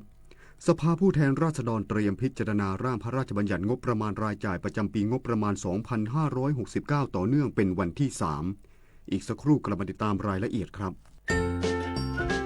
เศรษฐกิจที่ขับเคลื่อนด้วยนวัตกรรมจะช่วยให้เราเปลี่ยนจากทำมากได้น้อยเป็นทำน้อยได้มากด้วยความคิดสร้างสรรค์ในการสร้างสินค้านวัตกรรมที่มีคุณค่าและมูลค่ามากขึ้นเปลี่ยนเกษตรแบบดั้งเดิมสู่เกษตรสมัยใหม่เปลี่ยนแรงงานทักษะต่ำไปสู่แรงงานที่มีความรู้ความเชี่ยวชาญและทักษะสูงสร้างโอกาสสร้างชาติสร้างขีดความสามารถในการแข่งขันโอกาสก้าวสู่เส้นทางศิลปินกลับมาอีกครั้งพร้อมปรากฏการณ์ครั้งใหม่ที่รวมการประกวดร้องเพลงไทยอมตะร่วมสมัยทั้งเพลงลูกทุ่งและลูกกรุงไว้ในเวทีเดียวกันกับโครงการเยาวชนสืบสานเพลงรักไทยโดยสำนักงานทรัพย์สินพระมหากษัตริย์ซีซั่น 2 เปิดรับสมัครตั้งแต่วันนี้ถึง 15 มิถุนายน 2568 ชิงถ้วยพระราชทานและรางวัลกว่า100,000 บาทติดตามข้อมูลเพิ่มเติมได้ทาง Facebook เยาวชนสืบสานรักเพลงไทย อะไรที่พอดีดีทั้งนั้นหวานพอดีเปรี้ยวพอดีเผ็ดพอดีเค็มก็ให้พอดีเค็มพอดีแล้วแค่ไหนอะร่างกายเราต้องการโซเดียมไม่ควรเกิน 2,000 มิลลิกรัมต่อวันหรือเทียบได้กับเกลือ1ช้อนชาสบายใจหน่อยวันนี้ยังไม่ได้กินเกลือแล้วก็ยังไม่ได้เหยาะน้ำปลาด้วยเดี๋ยวโซเดียมไม่ใช่เกลือหรือน้ำปลาเท่านั้นแต่อยู่ในรูปแบบของเครื่องปรุงรสอาหารสำเร็จรูปต่างๆขนมนี่ก็ด้วยดูฉลากข้างซองสิไม่อยากให้ไตเดี้ยงดูปริมาณโซเดียมบนฉลากโภชนาการให้เป็นลดเค็มลดโรคตอนนี้ปัญหาบุหรี่ไฟฟ้าเข้าถึงง่ายมากและมีรูปแบบที่ดึงดูดใจเด็กๆโดยเฉพาะสารเสพติดเป็นภัยต่อชีวิตบุหรี่ไฟฟ้ามีสารพิษอันตรายต่อสมองที่กำลังพัฒนาของเด็กและเยาวชนอนาคตประเทศชาติจะพัฒนาอย่างมีคุณภาพร่วมปกป้องเด็กและเยาวชนจากบุหรี่ไฟฟ้าคนไทยไม่เอาบุหรี่ไฟฟ้าคนไทยไม่เอาบุหรี่ไฟฟ้าคนไทยไม่เอาบุหรี่ไฟฟ้าสภาผู้แทนราษฎรเตรียมพิจารณาร่างพระราชบัญญัติงบประมาณรายจ่ายประจำปีงบประมาณ 2569 ต่อเนื่องเป็นวันที่ 3 โดยวันนี้เน้นอภิปรายงบประมาณดำเนินมาตรการกระตุ้นเศรษฐกิจการบริหารจัดการน้ำและด้านความมั่นคงการประชุมสภาผู้แทนราษฎรสมัยวิสามัญเป็นพิเศษในเวลา 9 นาฬิกาวันนี้เป็นการพิจารณาร่างพระราชบัญญัติงบประมาณรายจ่ายประจำปีงบประมาณ 2569 ต่อเนื่องเป็นวันที่ 3 หลังวันนี้ประธานการประชุมได้สั่งพักการประชุมเมื่อเวลา 23:05 นาทีโดยภาพรวมการอภิปรายสสฝ่ายค้านได้เน้นอภิปรายในเรื่องมาตรการกระตุ้นเศรษฐกิจทั้งงบประมาณในการซ่อมแซมสภาผู้แทนราษฎรการบริหารจัดการน้ำและภาคเกษตรกรรวมถึงงบประมาณของกระทรวงกลาโหมในส่วนของกองทัพและเรื่องความมั่นคงปัญหาในพื้นที่ชายแดนส่วนคณะรัฐมนตรีได้สลับสับเปลี่ยนการชี้แจงถึงงบประมาณในเรื่องมาตรการกระตุ้นเศรษฐกิจและการจัดสรรงบประมาณของกระทรวงกลาโหมรวมถึงชี้แจงเรื่องการหัวประมูลของกระทรวงคมนาคมสำหรับกรอบเวลาการพิจารณาวันนี้กำหนดไว้ระหว่างเวลา 9 นาฬิกาถึง 22 นาฬิกาโดยรวม2วันที่ผ่านมาใช้เวลาไปแล้วกว่า 21 ชั่วโมงจากเวลารวมทั้งสิ้น 41 ชั่วโมงวาสนาตระเกตรายงานกรมการค้าภายในเตรียมเสนอมาตรการช่วยเหลือชาวนาในฤดูกาลข้าวนาปี 2568/2569 เข้าที่ประชุมคณะกรรมการนโยบายและบริหารจัดการข้าวแห่งชาติภายในเดือนมิถุนายนนี้นายวิทยากรมณีเนตรอธิบดีกรมการค้าภายในเปิดเผยว่ากรมการค้าภายในเตรียมเสนอมาตรการช่วยเหลือชาวนาในฤดูข้าวนาปีฤดูการผลิต 2568/2569 ซึ่งจะเริ่มเพาะปลูกในช่วงเดือนสิงหาคมและเก็บเกี่ยวในเดือนพฤศจิกายนนี้โดยจะเสนอเข้าสู่ที่ประชุมคณะกรรมการนโยบายและบริหารจัดการข้าวแห่งชาติหรือนบข.ซึ่งมีนายพิชัยชุนหวชิระรองนายกรัฐมนตรีและรัฐมนตรีว่าการกระทรวงการคลังเป็นประธานเพื่อพิจารณามาตรการช่วยเหลือชาวนาก่อนฤดูกาลผลิตคาดว่าน่าจะมีการประชุมได้ในเดือนมิถุนายน 2568 นี้สำหรับมาตรการที่จะเสนอเข้านบข.เช่นสินเชื่อชะลอการขายข้าวนาปี สินเชื่อเพื่อรวบรวมข้าวและสร้างมูลค่าเพิ่มโดยสถาบันเกษตรกรชดเชยดอกเบี้ยให้ผู้ประกอบการค้าข้าวในการเก็บสต็อกและจัดตลาดนัดข้าวเปลือกรวมไปถึงมาตรการเสริมอื่นๆนอกจากนี้ยังมีมาตรการช่วยเหลือชาวนาด้านต้นทุนการผลิตข้าวและปุ๋ยราคาพิเศษด้วยขณะที่มาตรการช่วยเหลือชาวนา 1,000 บาทรอกระทรวงเกษตรและสหกรณ์ตรวจสอบชาวนาที่ขึ้นทะเบียนเพื่อสรุปข้อมูลเสนอที่ประชุมนบข.พิจารณางบประมาณที่จะช่วยเหลือชาวนาต่อไปโครงการชลประทานอำนาจเจริญวางแผนการบริหารจัดการน้ำร่วมคณะกรรมการจัดการน้ำเพื่อรองรับการเพาะปลูกในฤดูฝนปี 2568 ส่งเสริมการใช้น้ำอย่างทั่วถึงและเป็นธรรม นายกันตสิทธิ์ธนพลพิพัฒน์ผู้อำนวยการโครงการชลประทานอำนาจเจริญเปิดเผยว่าโครงการชลประทานอำนาจเจริญได้ดำเนินการประชุมคณะกรรมการชลประทานร่วมกับคณะกรรมการจัดการน้ำโครงการอ่างเก็บน้ำห้วยสีโทเพื่อจัดทำแผนการส่งน้ำตามรอบการเพาะปลูกพร้อมทั้งเตรียมความพร้อมด้านเครื่องจักรและอุปกรณ์ให้สามารถรองรับปริมาณน้ำฝนที่จะเพิ่มขึ้นในช่วงฤดูฝนนี้โดยแผนการส่งน้ำของปีนี้จะให้ความสำคัญกับการจัดสรรน้ำอย่างเป็นธรรมโดยใช้ข้อมูลจากระบบติดตามสภาพน้ำและพยากรณ์อากาศมาเป็นเครื่องมือในการวางแผนเพื่อให้สามารถกระจายน้ำได้ตรงจุดและทันเวลาช่วยลดความเสี่ยงจากภัยแล้งหรืออุทกภัยและสร้างความมั่นใจให้เกษตรกรในการวางแผนการเพาะปลูกสำหรับฤดูฝนปี 2568 โครงการได้กำหนดเขตพื้นที่รับน้ำและรอบการส่งน้ำตามความต้องการของแต่ละพื้นที่รวมทั้งจัดทีมเจ้าหน้าที่คอยให้คำแนะนำแก่เกษตรกรเกี่ยวกับการใช้น้ำอย่างประหยัดและเหมาะสมทั้งนี้ขอความร่วมมือจากทุกภาคส่วนในการใช้น้ำอย่างมีวินัยและคำนึงถึงประโยชน์ส่วนรวมเพื่อให้ทรัพยากรน้ำเพียงพอและยั่งยืนต่อไปในอนาคตพงศิริศรีหานามสวท นาเจริญรายงานจบข่าวธราวุฒิวิชัยดิษฐ์อ่านรับฟังข่าวครั้งต่อไปเวลา 10 นาฬิกาครับ ติดตามข่าวที่นำเสนอไปแล้วได้ที่ www.thainews.prd.go.th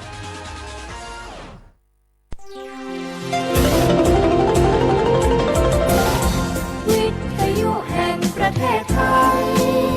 ให้ความรู้คู่ความสุข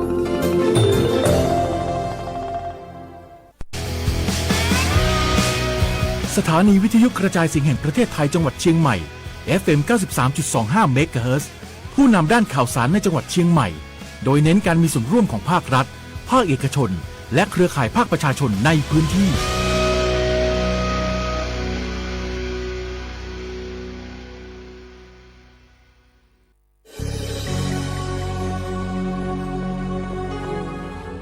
เกิดเป็นคนไทยเติบโตบนผืนแผ่นดินไทยจงภูมิใจในความเป็นไทยชาติไทยเรานั้นนับเป็นชาติที่มีความเป็นมาเก่าแก่ยาวนานเรามีภาษาวัฒนธรรมและมีสิ่งต่างๆที่เป็นเอกลักษณ์ให้เราได้ภาคภูมิใจในความเป็นคนไทยเราควรเห็นคุณค่าและมีความรักชาติหวงแหนแผ่นดินอันเป็นมรดกของบรรพชน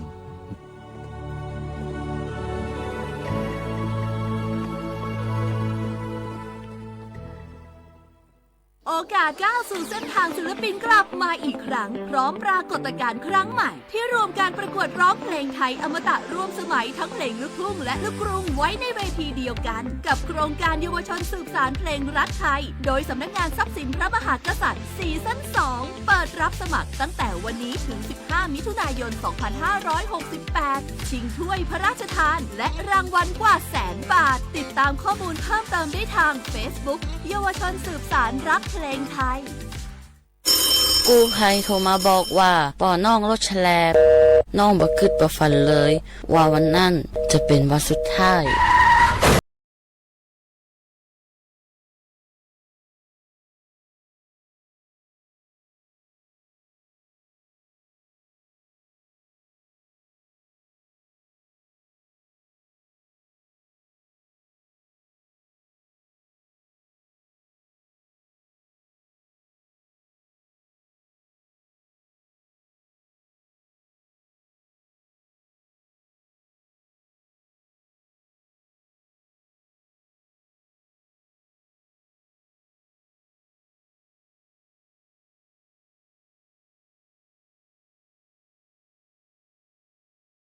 สำนักงานประชาสัมพันธ์ที่ 3 กรมประชาสัมพันธ์มันนักขนาดนั้นเลยกับพอล่าพอร้องพอละปะเจือหลังหลันแต่ปะดีมาอดมาอวยหน่อยเจ้ลองจามพลมา นักแต่เอาวันล่ะ นะเฮาล่ะบ่หู้ตัวพองกะเจ้อย่าไปลืมเนอะวันจันทร์เปิ้นขึ้นไปตรวจสุขภาพงดเข้างดน้ำหลัง2 ทุ่มเนอะ โอ้เกือบลืมเหมือนกันนะกะดีเหมือนกันนะหูนี่รู้สึกปวดหลังปวดไหล่จะให้หมอเปิ่นจับเส้นสักกังว่าแต่ว่าแก้วมันจะไปก็หาน้องขี่มันไปล่ะปีที่แล้วอิดออดถ้าปีนี้บ่ไปจะด่าสกำเหรอเดี๋ยวเป็นนั่นเป็นนี่กินข้าวกับบ่ก่อยตรงเวลาคือหมอสั่งถ้าจะเจือพ่องแล้วกับวันนี้มันไปไหนนี่บ่เดียวนี่ปุ่นน่ะน้องฮือมันไปห้องเจ้ามูไม่ยกของปุ่นน่ะตากันมาปุ่นล่ะไปหลีกฮือมูที่เพิ่นแข็งแรงจัดการคนเฮาคนเหิบอย่างเจ้นี่หลีกนี่พอมันหาแล้วกันเด้กายพร้อมใจพร้อมเพื่อสุขภาพที่ดีปรารถนาดีจากสำนักงานประชาสัมพันธ์ที่ 3 กรมประชาสัมพันธ์ค่ะทุกวันนี้ใครๆก็ใช้ไลน์แต่จะดีกว่าไหมถ้ารู้ข้อมูลข่าวสารแจ้งเตือนภัยผ่านแอปไลน์ได้ด้วย Line Alert การแจ้งเตือนภัยพิบัติร้ายแรงเพื่อให้เราได้เกาะติดสถานการณ์ภัยธรรมชาติไม่ว่าจะเป็นพายุไฟไหม้น้ำท่วมหรือแผ่นดินไหวได้อย่างทั่วถึงและทันเวลาทำอะไรได้บ้างนะหรออัปเดตระดับภัยได้ถึง5ระดับเช็คพื้นที่เสี่ยงแถมรวมเบอร์ติดต่อฉุกเฉินโรงพยาบาลใกล้เคียงและวิธีการป้องกันตัวเองในสถานการณ์ต่างๆให้ด้วยสามารถใช้งานได้ง่ายๆเพียงค้นหา Line Alert แล้วกดเพิ่มเพื่อนแค่นี้เองรู้ภัยเข้าใจรับมือได้ด้วยความปรารถนาดีจากสำนักงานประชาสัมพันธ์ที่ 3 กรมประชาสัมพันธ์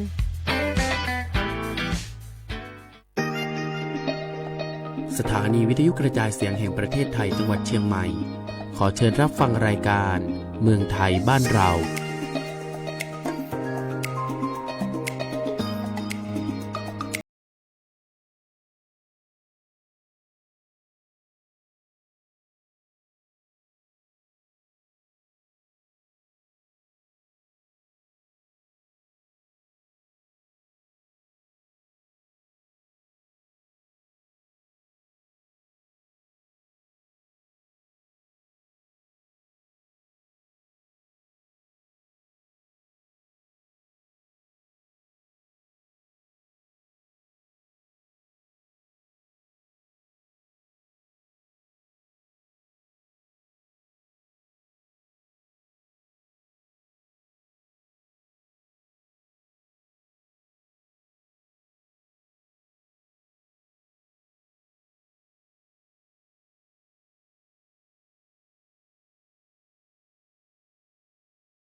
ฟังทุกท่านนะครับขอต้อนรับผู้ฟังเข้าสู่รายการเมืองไทยบ้านเรานะครับทางสถานีวิทยุกระจายเสียงแห่งประเทศไทยจังหวัดเชียงใหม่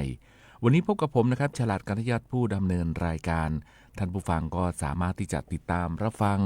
รายการเมืองไทยบ้านเราได้นะครับทุกวันจันทร์ถึงวันศุกร์ตั้งแต่เวลา 9 นาฬิกาถึง 10 นาฬิกานะครับทางคลื่น FM 93.25 เมกะเฮิรตซ์นะครับวันนี้ก็พบกันนะครับในวันศุกร์สุดสัปดาห์วันศุกร์ที่ 30 พฤษภาคม 2568 ทางรายการนะครับก็มีเรื่องราวข่าวสารไม่ว่าจะเป็นในเรื่องของนโยบายของทางรัฐบาล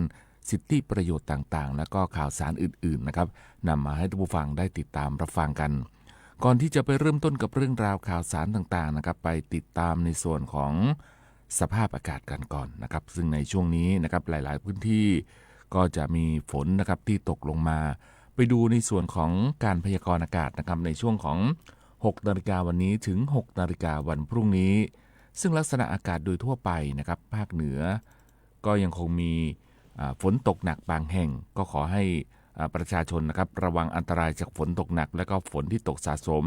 ซึ่งอาจจะทำให้เกิดน้ำท่วมฉับพลันและก็น้ำป่าไหลหลากได้แล้วก็ดินโคลนถล่มโดยเฉพาะพื้นที่ลาดเชิงเขาใกล้ทางน้ำไหลผ่านและก็พื้นที่ลุ่มสำหรับเกษตรกรนะครับก็ควรที่จะเตรียมการป้องกันโดยการปรับปรุงระบบทางระบายน้ำในแปลงเพาะปลูกเพื่อที่จะลดผลกระทบและความเสียหายที่อาจจะเกิดขึ้นกับผลผลิตทางการเกษตรและก็สัตว์เลี้ยงเนื่องจากร่องมรสุมเลื่อนขึ้นไปพาดผ่านภาคเหนือตอนบนและประเทศลาวตอนบนเข้าสู่หย่อมความกดอากาศต่ำบริเวณชายฝั่งประเทศเวียดนามตอนบนประกอบกับมรสุมตะวันตกเฉียงใต้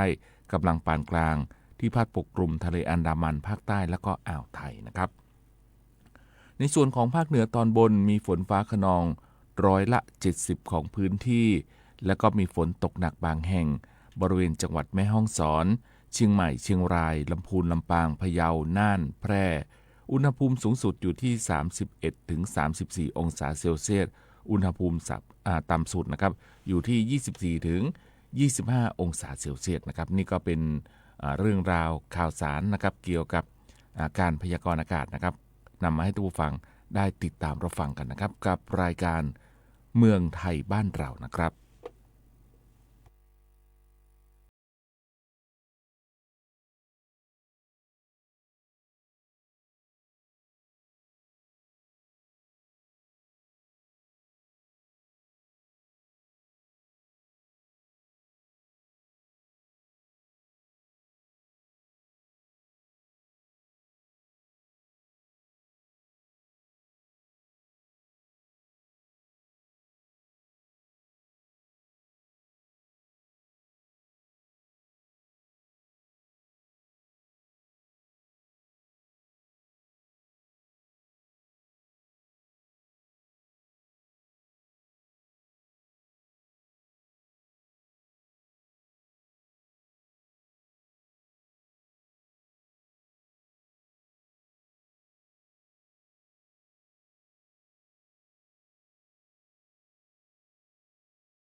นะครับทางสถานีวิทยุกระจายเสียงแห่งประเทศไทยจังหวัดเชียงใหม่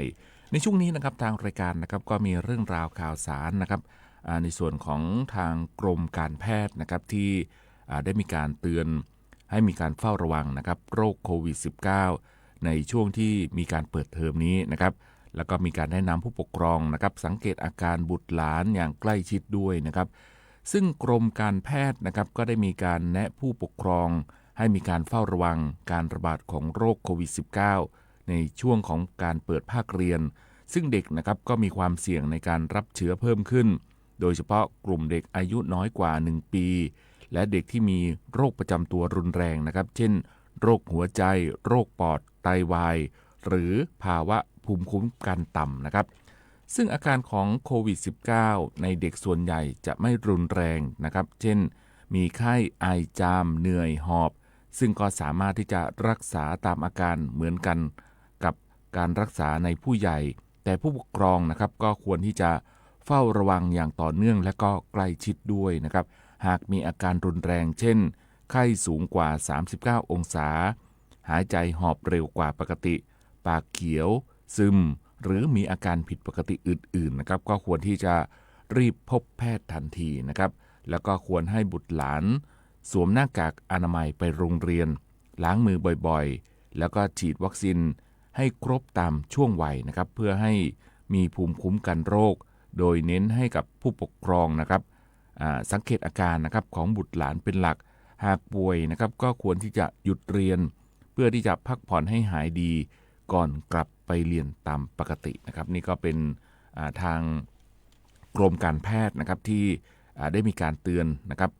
โรคโควิด -19 นะครับซึ่งตอนนี้ก็กลับมาแล้วนะครับก็ต้องระมัดระวังนะครับในเรื่องของการป้องกันตนเองนะครับควรที่จะใส่หน้ากากป้องกันโรคโควิด -19 นะครับแล้วก็ล้างมือบ่อยๆนะครับเพื่อที่จะป้องกันในเรื่องของโรคโควิด -19 หรือว่าโรคที่มีการติดต่อทางระบบทางเดินหายใจนะครับส่วนมากนะครับก็ควรที่จะดูแลนะครับบุตรหลานของผู้ปกครองทุกๆท่านนะครับแล้วก็ควรสังเกตอาการบุตรหลานอย่างใกล้ชิดด้วยนะครับนี่ก็เป็นเรื่องราวข่าวสารนะครับที่นำมาให้ท่านผู้ฟังได้ติดตามรับฟังกันนะครับกับรายการเมืองไทยบ้านเรานะครับ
นะครับทางสถานีวิทยุกระจายเสียงแห่งประเทศไทยจังหวัดเชียงใหม่ในช่วงนี้นะครับทางรายการนะครับก็มีเรื่องราวข่าวสารนะครับเกี่ยวกับโรคภัยต่างๆนะครับซึ่งทางกรมควบคุมโรคนะครับก็เป็นห่วงในเรื่องของการระบาดโรคซิฟิลิสในกลุ่มเยาวชนนะครับหลังพบผู้ป่วยเพิ่มขึ้นจากการที่สำนักงานสาธารณสุขจังหวัดมหาสารคามนะครับก็ได้มีการแจ้งเตือนประชาชนให้ระวังโรคติดเชื้อทางเพศสัมพันธ์หลังเพจของคลินิกโรคผิวหนังแห่งหนึ่งในจังหวัดได้มีการโพสต์แจ้งเตือนซิฟิลิสกำลังระบาดในหมู่นักศึกษาจังหวัดมหาสารคาม2 วันนะครับก็พบคนไข้3 คนมาด้วยอาการนะครับผื่นแดงแขนขาลำตัวหนึ่งในนั้นก็ได้เป็นโรค HIV แถมมาด้วยแล้วก็จะต้องมีการป้องกันตนเองด้วยนะครับซึ่งทางด้านของนายแพทย์วีรวัฒน์มโนสุทธินายแพทย์ทรงคุณวุฒิโฆษกกรมควบคุมโรคได้มีการเปิดเผยนะครับว่าโรคซิฟิลิสของทางกรมควบคุมโรคนะครับก็ได้มีการแถลงข่าวและก็มีการแจ้งเตือนการเฝ้าระวังตั้งแต่ช่วงปีที่ผ่านมาซึ่งก็พบสถิตินะครับพบผู้ป่วยในทุกกลุ่มช่วงอายุเพิ่มสูงขึ้นโดยเฉพาะกลุ่มเยาวชนนะครับตั้งแต่ช่วงอายุ 15-21 ปีที่มีผู้ติดเชื้อรายใหม่เพิ่มหลายเท่าตัวนะครับซึ่งสาเหตุหนึ่งนะครับก็มาจากการมีเพศสัมพันธ์แบบไม่ป้องกันซึ่งในพื้นที่ซึ่งพบผู้ติดเชื้อเพิ่มขึ้นก็ได้มีการย้ำเตือนนะครับรวมไปถึงการประสานสัมพันธ์การประชาสัมพันธ์นะครับการป้องกันโรคตามคำแนะนำเช่นเดียวกับโรคติดเชื้อทางเพศสัมพันธ์อื่นๆนะครับเช่นน้องในเทียมแผลริมอ่อนเริมนะครับโดยให้มีการให้คำแนะนำนะครับใช้ถุงยางอนามัยทุกครั้งเมื่อมีเพศสัมพันธ์และไม่ควรเปลี่ยนคู่นอนบ่อยนะครับหากมีอาการนะครับและก็มีความเสี่ยงนะครับที่มีเพศสัมพันธ์ที่ไม่ปลอดภัยและก็ให้เจาะเลือดนะครับเพื่อที่จะตรวจคัดกรองซิฟิลิสและก็ HIV อย่างสม่ำเสมอด้วยนะครับนี่ก็เป็นทางกรมการแพทย์นะครับที่ได้มีการแจ้งเตือนในเรื่องของการระบาดของซิฟิลิสนะครับในกลุ่มเยาวชนนะครับนี่ก็เป็นเรื่องราวข่าวสารนะครับที่นำมาให้ท่านผู้ฟังได้ติดตามรับฟังกันนะครับกับรายการเมืองไทยบ้านเรานะครับ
เมืองไทยบ้านเรานะครับทางสถานีวิทยุกระจายเสียงแห่งประเทศไทยจังหวัดเชียงใหม่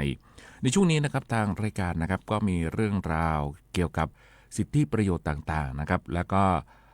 การบริการนะครับของทางการเสริมสร้างสุขภาพและก็ป้องกันโรคนะครับของ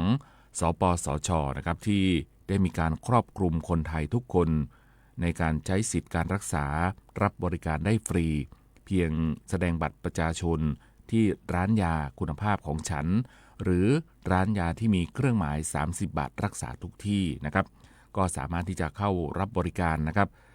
ยาเม็ดคุมกำเนิดทั้งแบบชนิดรายเดือนแบบฉุกเฉินรวมทั้งยาคุมสำหรับคุณแม่หลังคลอดโดยชนิดรายเดือนสามารถที่จะรับต่อเนื่องได้หลังจากทานยาหมดแผงแล้วนะครับส่วนชนิดฉุกเฉินรับได้ปีละ2 ครั้งจุดทดสอบตั้งครรภ์ด้วยตนเองนะครับรับได้ปีละ4 ครั้งถุงยางอนามัยนะครับรับได้ครั้งละ10 ชิ้นต่อสัปดาห์มีทุกขนาดให้บริการนะครับยาเม็ดเสริมธาตุเหล็กและกรดโฟลิกป้องกันภาวะโลหิตจาง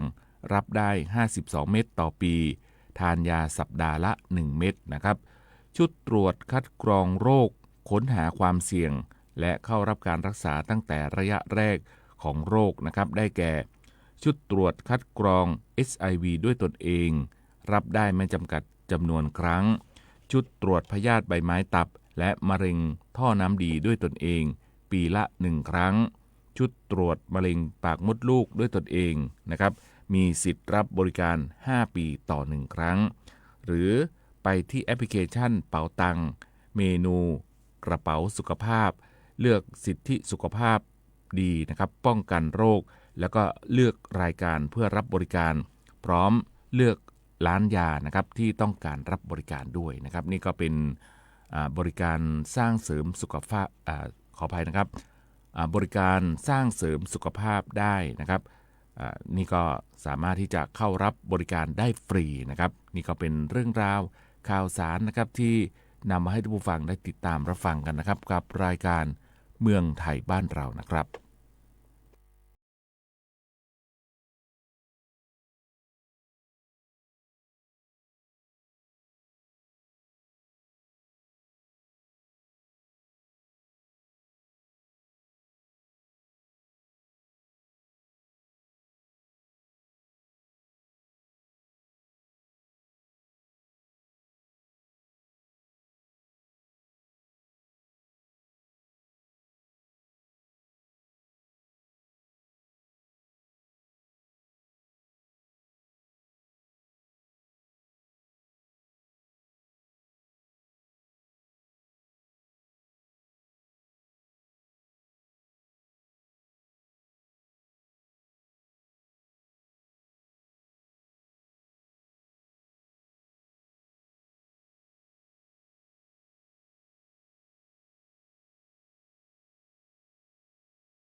กลับเข้าสู่รายการเมืองไทยบ้านเรานะครับทางสถานีวิทยุกระจายเสียงแห่งประเทศไทยจังหวัดเชียงใหม่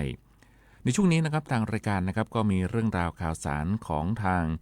กระทรวงดีนะครับที่ได้มีการสั่งระงับเบอร์ต้องสงสัยนะครับกว่า 7,000 เลขหมายเพื่อที่จะป้องกันการหลอกลวงพี่น้องประชาชนนะครับซึ่งทางด้านของนายประเสริฐจันทรวงทองรองนายกรัฐมนตรีและรัฐมนตรีว่าการกระทรวงดิจิทัลเพื่อเศรษฐกิจและสังคมหรือว่าดีก็ได้เป็นประธานการประชุมคณะกรรมการป้องกันและปราบปรามอาชญากรรมทางเทคโนโลยีครั้งที่4/2568นะครับเมื่อวันที่23พฤษภาคม2568ที่ผ่านมาโดยมีศาสตราจารย์พิเศษวิสิทธิ์สรอัตปลัดกระทรวงดีนะครับเป็นรองประธานกรรมการและก็หน่วยงานที่เกี่ยวข้องเข้าร่วมประชุมนะครับเพื่อที่จะดำเนินงานตามนโยบายการปราบปรามออนไลน์ของรัฐบาลนะครับซึ่งทางด้านของนายประเสริฐจันทรวงทองนะครับก็ได้มีการเปิดเผยนะครับว่าในส่วนของการประชุมคณะกรรมการขออภัยนะครับในการประชุมคณะรัฐมนตรีนะครับหรือว่าครม.เมื่อวันที่13พฤษภาคม2568โดยที่ประชุมคณะรัฐมนตรีนะครับก็ได้มีการอนุมัติหลักการร่างกฎกระทรวงกำหนดคดีพิเศษเพิ่มเติมตามกฎหมายว่าด้วยการสอบสวนคดีพิเศษฉบับที่พ.ศ.ตามที่กระทรวงยุติธรรมเสนอนะครับโดยเป็นการแก้ไขเพิ่มเติมกฎกระทรวงกำหนดคดีพิเศษเพิ่มเติมพ.ศ. 2566นะครับเพื่อที่จะกำหนดให้คดีความผิดอาญาซึ่งมีลักษณะอย่างใดอย่างหนึ่งตามมาตรา21วรรคหนึ่งเป็นคดีพิเศษเพิ่มเติมจำนวน3คดีความผิดดังนี้นะครับคดีที่1นะครับก็เป็นคดีความผิดตามกฎหมายว่าด้วยการประกอบธุรกิจสินทรัพย์ดิจิทัลคดีที่2นะครับก็เป็นคดีความผิดตามกฎหมายว่าด้วยสัญญาซื้อขายล่วงหน้าคดีที่3นะครับก็เป็นคดีความผิดกฎหมายว่าด้วยมาตรการป้องกันและปราบปรามอาชญากรรมทางเทคโนโลยีนะครับซึ่งก็จะเห็นได้ว่า2ใน3ของคดีพิเศษที่กำหนดเพิ่มเติมนั้นนะครับเป็นคดีที่เกี่ยวข้องกับอาชญากรรมออนไลน์แล้วก็มีความสอดคล้องกับพระราชกำหนดมาตรการป้องกันและปราบปรามอาชญากรรมทางเทคโนโลยีฉบับที่2พ.ศ. 2568และพระราชกำหนดการประกอบธุรกิจสินทรัพย์ดิจิทัลฉบับที่2พ.ศ. 2568ที่มีผลบังคับใช้เมื่อวันที่13เมษายน2568ที่ผ่านมานะครับสำหรับการประชุมก็ได้มีการพิจารณาผลการดำเนินงานและมาตรการเร่งด่วนนะครับเพื่อที่จะแก้ไขปัญหาอาชญากรรมออนไลน์7เรื่องสำคัญนะครับที่มีผลการดำเนินงานถึง30เมษายน2568ที่ผ่านมาเรื่องแรกนะครับก็จะเป็นการปราบปรามจับกุมคดีอาชญากรรมออนไลน์ในเดือนเมษายน2568นะครับซึ่งก็เป็นข้อมูลของสำนักงานตำรวจแห่งชาติก็มีการจับกุมคดีอาชญากรรมทางเทคโนโลยีรวมทุกประเภทตั้งแต่เดือนตุลาคม2566ถึงเมษายน2568มีจำนวนทั้งสิ้น 59,279 รายโดยในเดือนเมษายน2568มีการจับกุม 1,965 รายนะครับมีการจับกุมคดีพนันออนไลน์คดีพนันออนไลน์ตั้งแต่เดือนตุลาคม2566ถึงเมษายน2568มีจำนวนทั้งสิ้น 25,519 รายนะครับมีการจับกุมบัญชีม้าซิมม้าและความผิดตามพรก.ตั้งแต่เดือนตุลาคม2566ถึงเมษายน2568มีจำนวนทั้งสิ้น 6,386 รายโดยในเดือนเมษายน2568ที่ผ่านมาก็มีการจับกุมจำนวน277รายนะครับมีการปิดโซเชียลมีเดียเว็บผิดกฎหมายและก็เว็บพนันออนไลน์ซึ่งปีงบประมาณ2568นะครับตั้งแต่1ตุลาคม2567ถึง30เมษายน2568นะครับก็มีการปิดกั้นเว็บพนันออนไลน์จำนวน 52,106 URL นะครับการแก้ไขปัญหาบัญชีม้าเร่งอายัดคดี ก็มีการตัดตอนการโอนเงินผลการดำเนินงานที่สำคัญถึง 30 เมษายน 2568 นะครับทางศูนย์ AOC ก็มีการระงับบัญชีชั่วคราวจำนวน 383,552 บัญชีปปงนะครับทำการอายัดบัญชีไปแล้วกว่า 767,755 บัญชีนะครับก็มีการมาตรการในเรื่องของการแก้ไขปัญหาซิมม้าและก็ SMS แนบลิงก์ก็มีมาตรการแก้ไขปัญหาซิมม้าซิมของบุคคลต่างด้าวกสทชนะครับก็มีการควบคุมการลงทะเบียนซิมของบุคคลต่างด้าวนะครับโดยจะมีการจำกัดไว้ที่จำนวน3ซิมต่อผู้ให้บริการโทรคมนาคมแล้วก็ผู้ให้บริการโทรคมนาคมก็จะมีระยะเวลาในการปรับปรุงระบบให้แล้วเสร็จภายในเดือนสิงหาคม 2568 นะครับ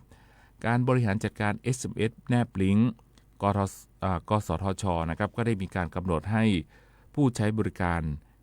มีความประสงค์จะส่ง SMS แนบลิงก์ดังกล่าวต้องได้รับการตรวจสอบความถูกต้องจากกสทขออภัยนะครับจากสกมชนะครับก่อนส่งข้อความสั้นโดยลิงก์ที่จะส่งต้องนำไปสู่เนื้อหาที่ต้องการสื่อสารเท่านั้นนะครับเช่นสำนักงานกสทชนะครับจะต้องไปยังเว็บไซต์ www.nbtc.go.th ห้ามนำไปสู่แพลตฟอร์มอื่นและก็ห้ามไม่มีข้อความที่ระบุช่องทางในการติดต่อถึงบุคคลอื่นเช่นการแอดไลน์ด้วยนะครับนี่ก็เป็นเรื่องราวนะครับเกี่ยวกับการปราบปรามในเรื่องของเว็บไซต์พนันออนไลน์นะครับแล้วก็ SMS แนบลิงก์ต่างๆนะครับนี่ก็เป็นเรื่องราวข่าวสารที่นำมาให้ผู้ฟังได้ติดตามรับฟังกันนะครับกับรายการเมืองไทยบ้านเรานะครับ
สถานีวิทยุกระจายเสียงแห่งประเทศไทยจังหวัดเชียงใหม่ในช่วงนี้นะครับทางรายการนะครับก็มีเรื่องราวข่าวสารนะครับในส่วนของ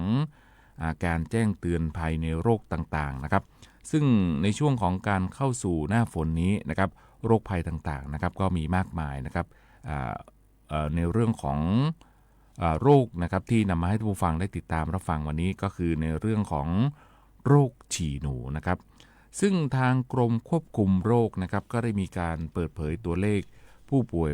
ไข้ฉี่หนูนะครับตั้งแต่ต้นปี 2568 ที่ผ่านมาก็พบผู้ป่วยสะสม 1,261 รายมีผู้เสียชีวิต 15 รายสูงกว่าปี 2567 โดยกลุ่มผู้มีอายุ 60 ปีขึ้นไปนะครับที่เป็นผู้ป่วยแล้วก็เสียชีวิตมากที่สุด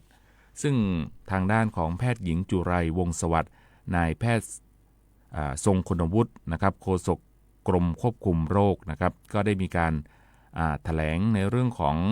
ในเดือนพฤษภาเปิดเทอมใหม่ปลอดภัยใส่ใจสุขภาพหน้าฝนแล้วก็มีการแนะนำวิธีป้องกันตนเองนะครับจากโรคแล้วก็ภัยในช่วงของหน้าฝนโดยโรคเลปโตสไปโรซิสหรือไข้ฉี่หนูตั้งแต่วันที่ 1 มกราคมถึง 27 พฤษภาคม 2568 ก็มีผู้ป่วยสะสมนะครับ 1,261 รายมีผู้เสียชีวิต 15 รายนะครับซึ่งแนวโน้มผู้ป่วยยังคงที่แต่ยังสูงกว่าปี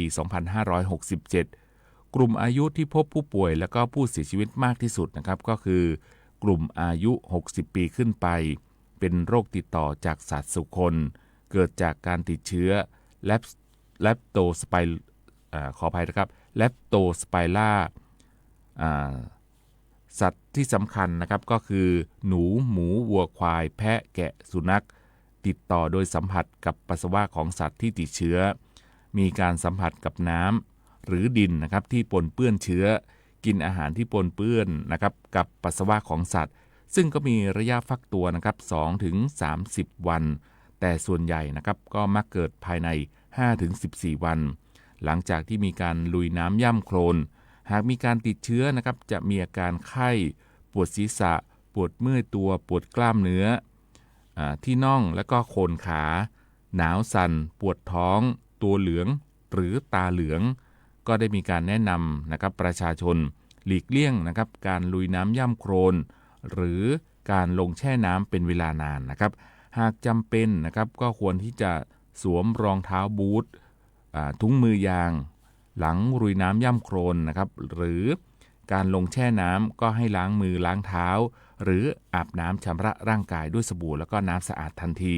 หากมีไข้สูงปวดศีรษะปวดเมื่อยตัวหรือปวดกล้ามเนื้อหลังเดินลุยน้ำย่ำโคลนหรือลงแช่น้ำ 1-2 สัปดาห์นะครับก็ให้รีบไปพบแพทย์ทันทีและก็แจ้งประวัติการเดินลุยน้ำให้กับแพทย์ทราบด้วยนะครับนี่ก็เป็นสิ่งที่จะต้องมีการป้องกันนะครับในเรื่องของ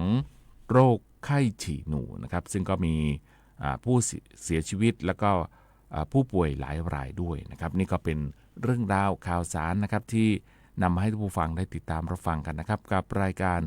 เมืองไทยบ้านเรานะครับดูเวลาแล้วนะครับคงจะต้องนำรายการเมืองไทยบ้านเรานะครับลาคุณผู้ฟังไปก่อนพบกันใหม่ในวันจันทร์หน้าสำหรับวันนี้นะครับก็ขอบคุณและสวัสดีคุณผู้ฟังทุกท่านนะครับ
สถานีวิทยุกระจายเสียงแห่งประเทศไทยและเครือข่ายทั่วประเทศเสนอข่าวต้นชั่วโมง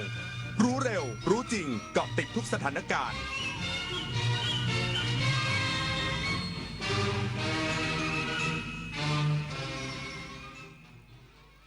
รับฟังข่าวต้นชั่วโมง 10 นาฬิกากับธราวุฒิวิชัยดิษฐ์ครับ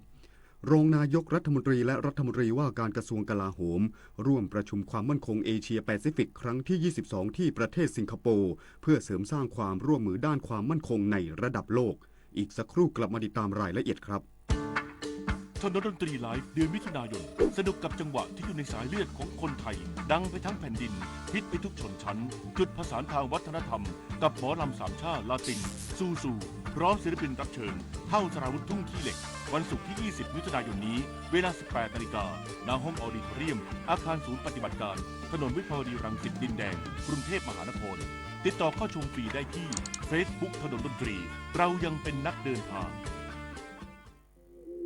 อาชญากรรมออนไลน์ความท้าทายและโจทย์ใหญ่ของประชาคมอาเซียนที่ต้องผนึกกำลังกันรับมือภัยไซเบอร์ในภูมิภาคผ่านกรอบความร่วมมือสู่โรดแมพ 4P Preventing ป้องกันการแทรกซึมขององค์กรอาชญากรรม Pursuing นำคนผิดเข้าสู่กระบวนการยุติธรรม Protecting ปกป้องเหยื่อและกลุ่มเปราะบาง Promoting เสริมพลังความร่วมมือทุกระดับร่วมสร้างภูมิภาคที่ปลอดภัยไร้พรมแดนและเข้มแข็งไปด้วยกันอายุเข้าเลข 6 แล้วจะเริ่มต้นอาชีพใหม่ได้ไหมนะได้สิครับผู้สูงอายุ60 ปีขึ้นไปที่ยังมีไฟสามารถกู้ยืมเงินทุนประกอบอาชีพกับกองทุนผู้สูงอายุได้ไม่เกิน 30,000 บาทต่อคนหรือ 100,000 บาทต่อกลุ่มผ่อน3 ปีไม่มีดอกเบี้ยพร้อมก้าวสู่การเริ่มต้นอีกครั้งอย่างมั่นคงดีจังเลยแบบนี้จะได้เปิดร้านเล็กๆอย่างที่ฝันไว้สักทีเงินทุนปลอดดอกเบี้ยกับกองทุนผู้สูงอายุสอบถามเพิ่มเติมได้ที่กรมกิจการผู้สูงอายุ1300เอาถอยไปหน่อยเห็นไม่ชัดอ่ะเห็นไหมคะ ถอยอีกนิดนึงเห็นหรือยังคะอีกนิดนึงได้ไหมโหมองการไกลเชียวนะคะอายุที่มากขึ้นมาพร้อมกับปัญหาความเสื่อมของดวงตามายืดเวลาดวงตาสุขภาพดีด้วยการมันสังเกตอาการผิดปกติรับประทานอาหารที่มีประโยชน์สวมแว่นตากันแดดไม่อยู่กลางแจ้งและตรวจสุขภาพดวงตาเป็นประจำทุกปีใส่ใจดูแลรักษาดวงตาเพื่อมองดูโลกอันสดใสไปอีกนานรองนายกรัฐมนตรีและรัฐมนตรีว่าการกระทรวงกลาโหมพร้อมใช้เวทีการประชุมความมั่นคงเอเชียแปซิฟิกครั้งที่ 22 ที่ประเทศสิงคโปร์เพื่อเสริมสร้างความร่วมมือด้านความมั่นคงในระดับภูมิภาคและระดับโลกนายภูมิธรรมเวชยชัยรองนายกรัฐมนตรีและรัฐมนตรีว่าการกระทรวงกลาโหมพร้อมคณะเดินทางเยือนสาธารณรัฐสิงคโปร์เพื่อเข้าร่วมการประชุมความมั่นคงเอเชียแปซิฟิกครั้งที่ 22 หรือ IISS Shangri-La Dialogueตั้งแต่วันนี้ถึงวันที่ 1 มิถุนายน 2568 ซึ่งเป็นเวทีหารือด้านความมั่นคงที่ใหญ่ที่สุดในภูมิภาคเอเชียแปซิฟิกโดยเปิดโอกาสให้รัฐมนตรีกลาโหมและผู้แทนระดับสูงจากทั่วโลกและประเทศสมาชิกอาเซียนและประเทศอื่นๆเข้าร่วมประชุมกว่า 40 ประเทศรวมทั้งสหภาพยุโรปองค์การนาโตและองค์การระหว่างประเทศได้แถลงนโยบายและวิสัยทัศน์เกี่ยวกับประเด็นความมั่นคงร่วมกันและสะท้อนถึงความสำคัญของเวทีดังกล่าวในการเสริมสร้างความร่วมมือด้านความมั่นคงในระดับภูมิภาคและโลกไม่ว่าจะเป็นการบริหารจัดการความเสี่ยงจากการแพร่กระจายอาวุธที่มีอานุภาคทำลายล้างสูงในภูมิภาคเอเชียแปซิฟิกการเชื่อมโยงด้านความมั่นคงข้ามภูมิภาคการเสริมสร้างความร่วมมือด้านความมั่นคงเพื่อนำไปสู่เสถียรภาพในภูมิภาคเอเชียแปซิฟิกรวมทั้งการหารือทวิภาคีกับกระทรวงกลาโหมมีประเทศเป็นต้นสำหรับกิจกรรมสำคัญในห้องการประชุมนายเอมานูเอลมาครงประธานาธิบดีแห่งสาธารณรัฐฝรั่งเศสจะร่วมการกล่าวปาฐกถาพิเศษปริญญวิทย์เปี่ยมสมบูรณ์รายงานการท่องเที่ยวแห่งประเทศไทยเตรียมเสนอมาตรการโครงการเที่ยวไทยคนละครึ่งเสนอที่ประชุมคณะรัฐมนตรีเดือนมิถุนายนนี้หลังได้ข้อสรุปจากการปรับปรุงเงื่อนไขใหม่นางสาวถาปณีเกียรติไพบูลย์ผู้ว่าการท่องเที่ยวแห่งประเทศไทยหรือททท.เปิดเผยถึงความคืบหน้าโครงการเที่ยวไทยคนละครึ่งภายใต้แผนกระตุ้นเศรษฐกิจของรัฐบาลที่เสนอโดยกระทรวงการคลัง 157,000 ล้านบาทว่าเบื้องต้นได้มีการปรับปรุงเงื่อนไขใหม่เพื่อครอบคลุมทุกกลุ่มเป้าหมายเช่นเปลี่ยนการจำกัดจำนวนสิทธิ์สูงสุด 5 สิทธิ์ต่อคน จากเดิมที่จะได้ 10 สิทธิ์ต่อคน และจำกัดราคาช่วยที่พักสูงสุดอยู่ที่ 3,000 บาทต่อคืนเป็นต้น โดยรัฐบาลจะสนับสนุนเงินให้40%สำหรับผู้ที่ใช้สิทธิ์ท่องเที่ยวในเมืองหลัก และอีก50%จะสนับสนุนการใช้สิทธิ์ท่องเที่ยวในเมืองรองหรือเมืองน่าเที่ยว ซึ่งรัฐบาลจะแยกสัดส่วนการท่องเที่ยวในวันธรรมดา ส่วนวันหยุดเสาร์อาทิตย์และวันหยุดนักขัตฤกษ์รัฐบาลจะสนับสนุนเงินให้40%โดยไม่จำกัดการใช้สิทธิ์ทั้งในเมืองหลักและเมืองรองคาดว่าจะเปิดให้ผู้ประกอบการและประชาชนที่สนใจลงทะเบียนรับสิทธิ์ได้ภายในเดือนมิถุนายน 2568 เพื่อให้เริ่มใช้สิทธิ์ในวันที่ 1 กรกฎาคมนี้ปฏิพล สัทธพรหมารายงานองค์การบริหารส่วนจังหวัดอุบลราชธานีมอบเงินกว่า2 ล้านบาทร่วมสนับสนุนมาตรการป้องกันและแก้ไขปัญหายาเสพติด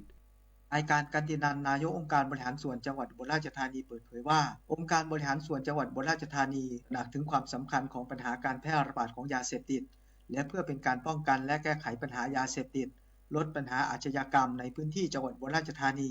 จึงได้ตั้งงบประมาณเป็นอุดหนุนโครงการอุดหนุนการป้องกันและแก้ไขปัญหายาเสพติดเพื่อสนับสนุนในการดำเนินงานในการป้องกันและแก้ไขปัญหายาเสพติดให้กับที่ทำการปกครองจังหวัดอุบลราชธานีโดยศูนย์อำนวยการป้องกันและปราบปรามยาเสพติดจังหวัดอุบลราชธานีโดยเมื่อปีพ.ศ. 2567สนับสนุนจำนวน 1,800,000 บาทและในปี 2568 นี้เป็นการต่อยอดในการแก้ไขปัญหาให้ครอบคลุมอย่างทั่วถึงทุกพื้นที่จึงได้จัดสรรอุดหนุนงบประมาณเพิ่มอีกเป็นเงินจำนวน 2,500,000 บาททั้งนี้เพื่อให้หน่วยงานที่เกี่ยวข้องนำไปใช้ในด้านการป้องกันและแก้ไขปัญหายาเสพติดช่วยลดการแพร่ระบาดของยาเสพติดในพื้นที่จังหวัดอุบลราชธานีและสร้างความมั่นคงให้กับประเทศชาติต่อไปกรกฎภูมิสวทอุบลราชธานีรายงานจบข่าวธราวุฒิวิชัยดิษฐ์อ่านรับฟังข่าวครั้งต่อไปเวลา 11 นาฬิกาครับติดตามข่าวที่นำเสนอไปแล้วได้ที่ www.thainews.prd.go.th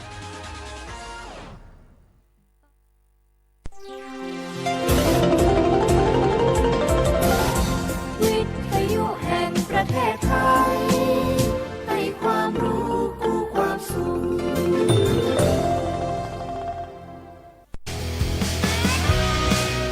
สถานีวิทยุกระจายเสียงแห่งประเทศไทยจังหวัดเชียงใหม่ FM 93.25 เมกะเฮิรตซ์ผู้นำด้านข่าวสารในจังหวัดเชียงใหม่โดยเน้นการมีส่วนร่วมของภาครัฐภาคเอกชนและเครือข่ายภาคประชาชนในพื้นที่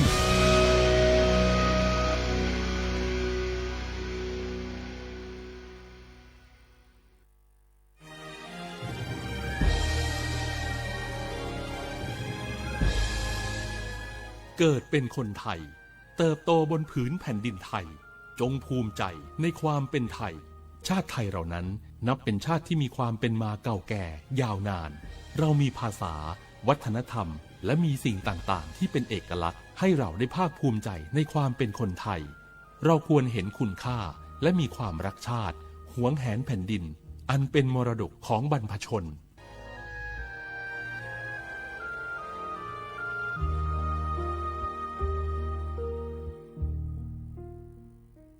ข่าวดีของคนที่ใช้สิทธิบัตรทองหรือบัตร30 บาทเมื่อเจ็บป่วยเล็กน้อยใน16อาการเพียงยื่นบัตรประชาชนก็รับยาได้ที่ร้านยาใกล้บ้านที่มีสติ๊กเกอร์ร้านยาคุณภาพของฉันให้บริการดูแลอาการเจ็บป่วยเล็กน้อยจะปวดหัวปวดข้อเจ็บกล้ามเนื้อมีไข้ไอเจ็บคอปวดท้องท้องเสียหรือผดผื่นคันเข้ารับบริการที่ร้านยาได้แล้วเภสัชกรจะคัดกรองอาการเบื้องต้นรับยารักษาตามอาการไม่เสียค่าใช้จ่ายใดๆสอบถามเพิ่มเติมสายด่วนสปสช1330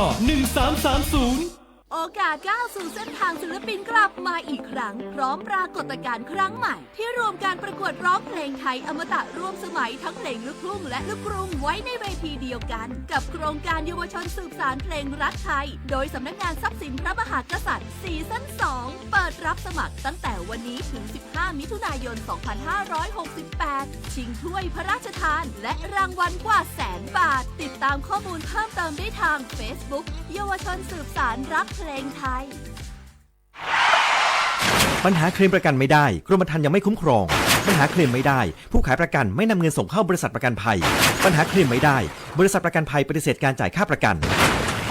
ถ้าไม่อยากให้เกิดปัญหาเหล่านี้ต้องเลือกซื้อประกันภัยกับตัวแทนในหน้าประกันภัยที่มีใบอนุญาตหรือในหน้าประกันภัยที่ได้รับมอบอำนาจจากบริษัทประกันภัยเท่านั้นเลือกความปลอดภัยมั่นใจในกรมธรรม์สำนักงานคณะกรรมการกำกับและส่งเสริมการประกอบธุรกิจประกันภัยสอบถามรายละเอียดเพิ่มเติมได้ที่สายด่วนประกันภัย1186และสำนักงานคปภ.จังหวัดทุกแห่งมันนักขนาดนั้นเลยกับพอลล่า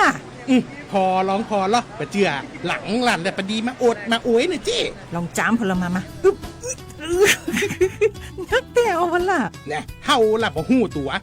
วพงจ้ะเจ้อย่าไปลืมเนอะวันจันทร์เปิ้นขึ้นไปตรวจสุขภาพงดเข้างดน้ำหลัง2 ทุ่มเนอะโอ้เกือบลืมเหมือนกันนะกะดีเหมือนกันนะหูนี่รู้สึกปวดหลังปวดไหล่จะให้หมอเปิ้นจับเส้นสักกำว่าแต่ว่าแก้วมันจะไปก็ฮะน้องขี่มันไปล่ะปีที่แล้วอิดออดถ้าปีนี้บ่ไปจะด่าสกำเหรอเดี๋ยวเป็นนั่นเป็นนี่กินเข้ากับก่อยตรงเวลาคือหมอสั่งถ้าจะเจือพ่องแล้วกับวันนี้มันไปไหนนี่บ่เดียวนี่ปุ่นน่ะน้องฮือมันไปห้องเจ้ามูไม่ยกของปุ่นน่ะตายกันมาปุ่นล่ะไปลีกฮือมูที่เปิ้นแข็งแรงจัดการคนเฮาคนเถิบอย่างเจ้นี่ลีกนี่พอมันหาแล้วกันแน่กายพร้อมใจพร้อมเพื่อสุขภาพที่ดีปรารถนาดีจากสำนักงานประชาสัมพันธ์ที่3กรมประชาสัมพันธ์ค่ะกู้ภัยโทรมาบอกว่าป่อน้องรถแฉลบน้องบ่คิดบ่ฝันเลยว่าวันนั้นจะเป็นวันสุดท้าย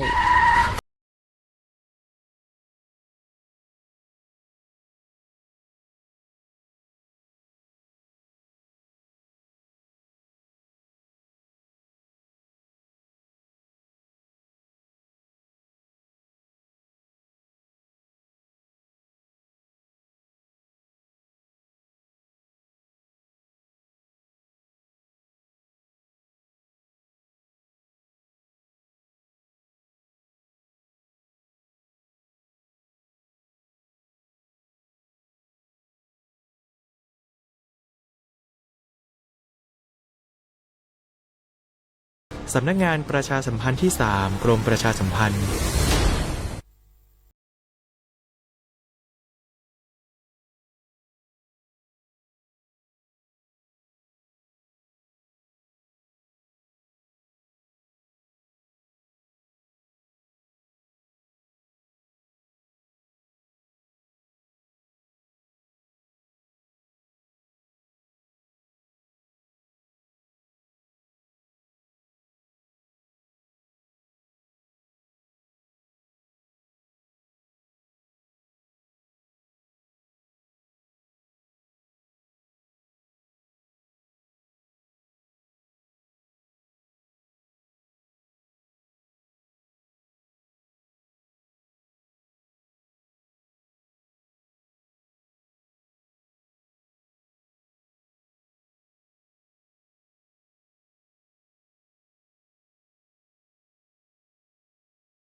ศูนย์อุตุนิยมวิทยาภาคเหนือฉบับที่ 13 เจ้าเรื่องของฟ้าฝนที่ตกลงมาหนักถึงนักในโซนภาค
ความเสียหายที่อาจจะเกิดขึ้นกับผลผลิตทางการเกษตรของท่านและก็สัตว์เลี้ยงตัว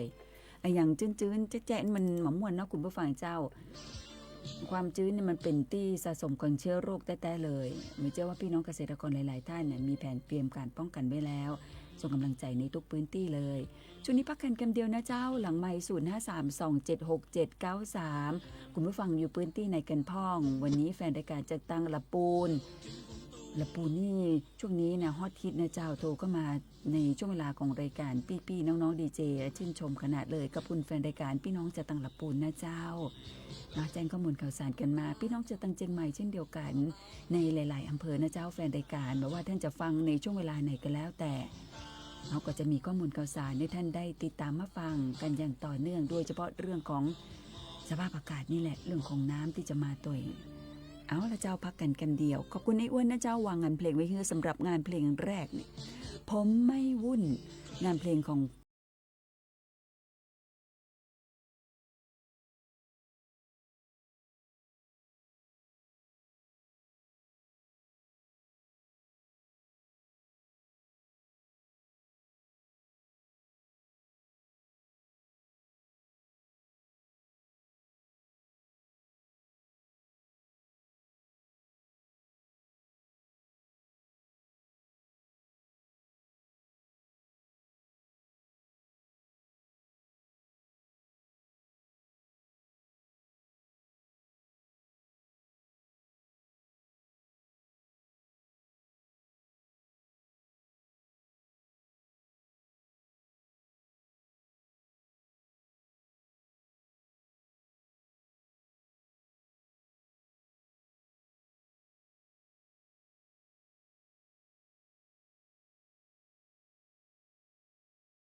มีงานเพลงที่คุณผู้ฟังแนะนำกันต่อมา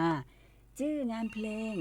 รักครั้งสุดท้ายวันนี้หลายสายเลยนะเจ้าตั้งหลังใหม่ขอบคุณนักๆเลยบดี้โมนะบดี้โมนี่เรื่องจริงนะเจ้าไปกันต่อเจ้าสำหรับงานเพลงต่อไปรักครั้งสุดท้าย forever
รักครั้งสุดท้ายกับคุณพี่สาวจากตังละปูนนักๆเลยนะเจ้าหลังไมค์ขอบคุณแฟนรายการบางท่านบอกว่าเสียงวิทยุนี้อยู่เป็นเพื่อนกับคุณผู้ฟังคุณแม่ที่เป็นแฟนรายการของเฮามาเมื่อเราอยู่เชียงใหม่มาแล้วอยู่ตังหังโดงมา20 ปีอยู่คนเดียวส่งกำลังใจให้นะเจ้าไม่ว่าจะอยู่กับน้องเหมียวน้องแมวเหมียวมังเตอร์สัตว์นี่มันซื่อสัตย์ที่สุดนะเจ้าอยู่กับเฮามันก็เป็นกำลังใจให้เฮาคุณแม่แข้งขาบดีนะเจ้าจะไปทางใดในอยู่ในบ้านก็ต้องระวังตัวเนื้อเวลาเข้าห้องน้ำห้องท่านะเจ้าส่งกำลังใจหนึ่งชีวิตก็มีคุณค่านะเจ้าเหมือนกับกำลังใจนะเจ้าเนี่ยจะไปทางใดนี่ขี่รถเครื่องออกไปนี่ต้องระวังตัวเนี่ยห่วงใยนะเจ้าเหมือนเป็นคุณยายคุณแม่ที่อยู่ที่บ้านเช่นเดียวกันเลย ขอบคุณนะเจ้าขอบคุณนักๆเลยให้กำลังใจมือเตื้อกับอู้เหมือนท่านก็เป็นคนในครอบครัวนะเจ้าสวทเชียงใหม่ของเราครอบครัวใหญ่ครอบครัวอบอุ่นให้กำลังใจทุกท่านเลยขอบคุณทุกเสียงทุกสายตัวนะใจตังหลังใหม่032767793งานเพลงแต่ละเพลงที่คุณผู้ฟังเพิ่มเติมเข้ามาทยอยเปิดให้นะเจ้าก็ถือว่าตอบแทนคุณผู้ฟังตัวนะเจ้าเฮาแลกเปลี่ยนกันบางท่านอยากฟังงานเพลงนี้บางท่านอยากฟังงานเพลงนั้นหมวยเปิดให้ได้หมวยเปิดให้เลยเช่นเดียวกับงานเพลงต่อไป The Innocent ก็จะฟังงานเพลงที่เฮาอาจจะบ่ค่อยได้เปิดซึ่งก็ดีนะเจ้าถือว่าเป็นงานเพลงเก่าๆที่คุณผู้ฟังแนะนำเข้ามาบางท่านก็จะอยู่ในยุคนั้นหรือว่าบางท่านนี่คุ้นเคยกับเพลงนั้นหรือว่าในวงที่กำลังมีชื่อเสียงในสมัยนั้นไปกันต่อสำหรับงานเพลงนี้ของ The Innocent สายเกินรักเจ้า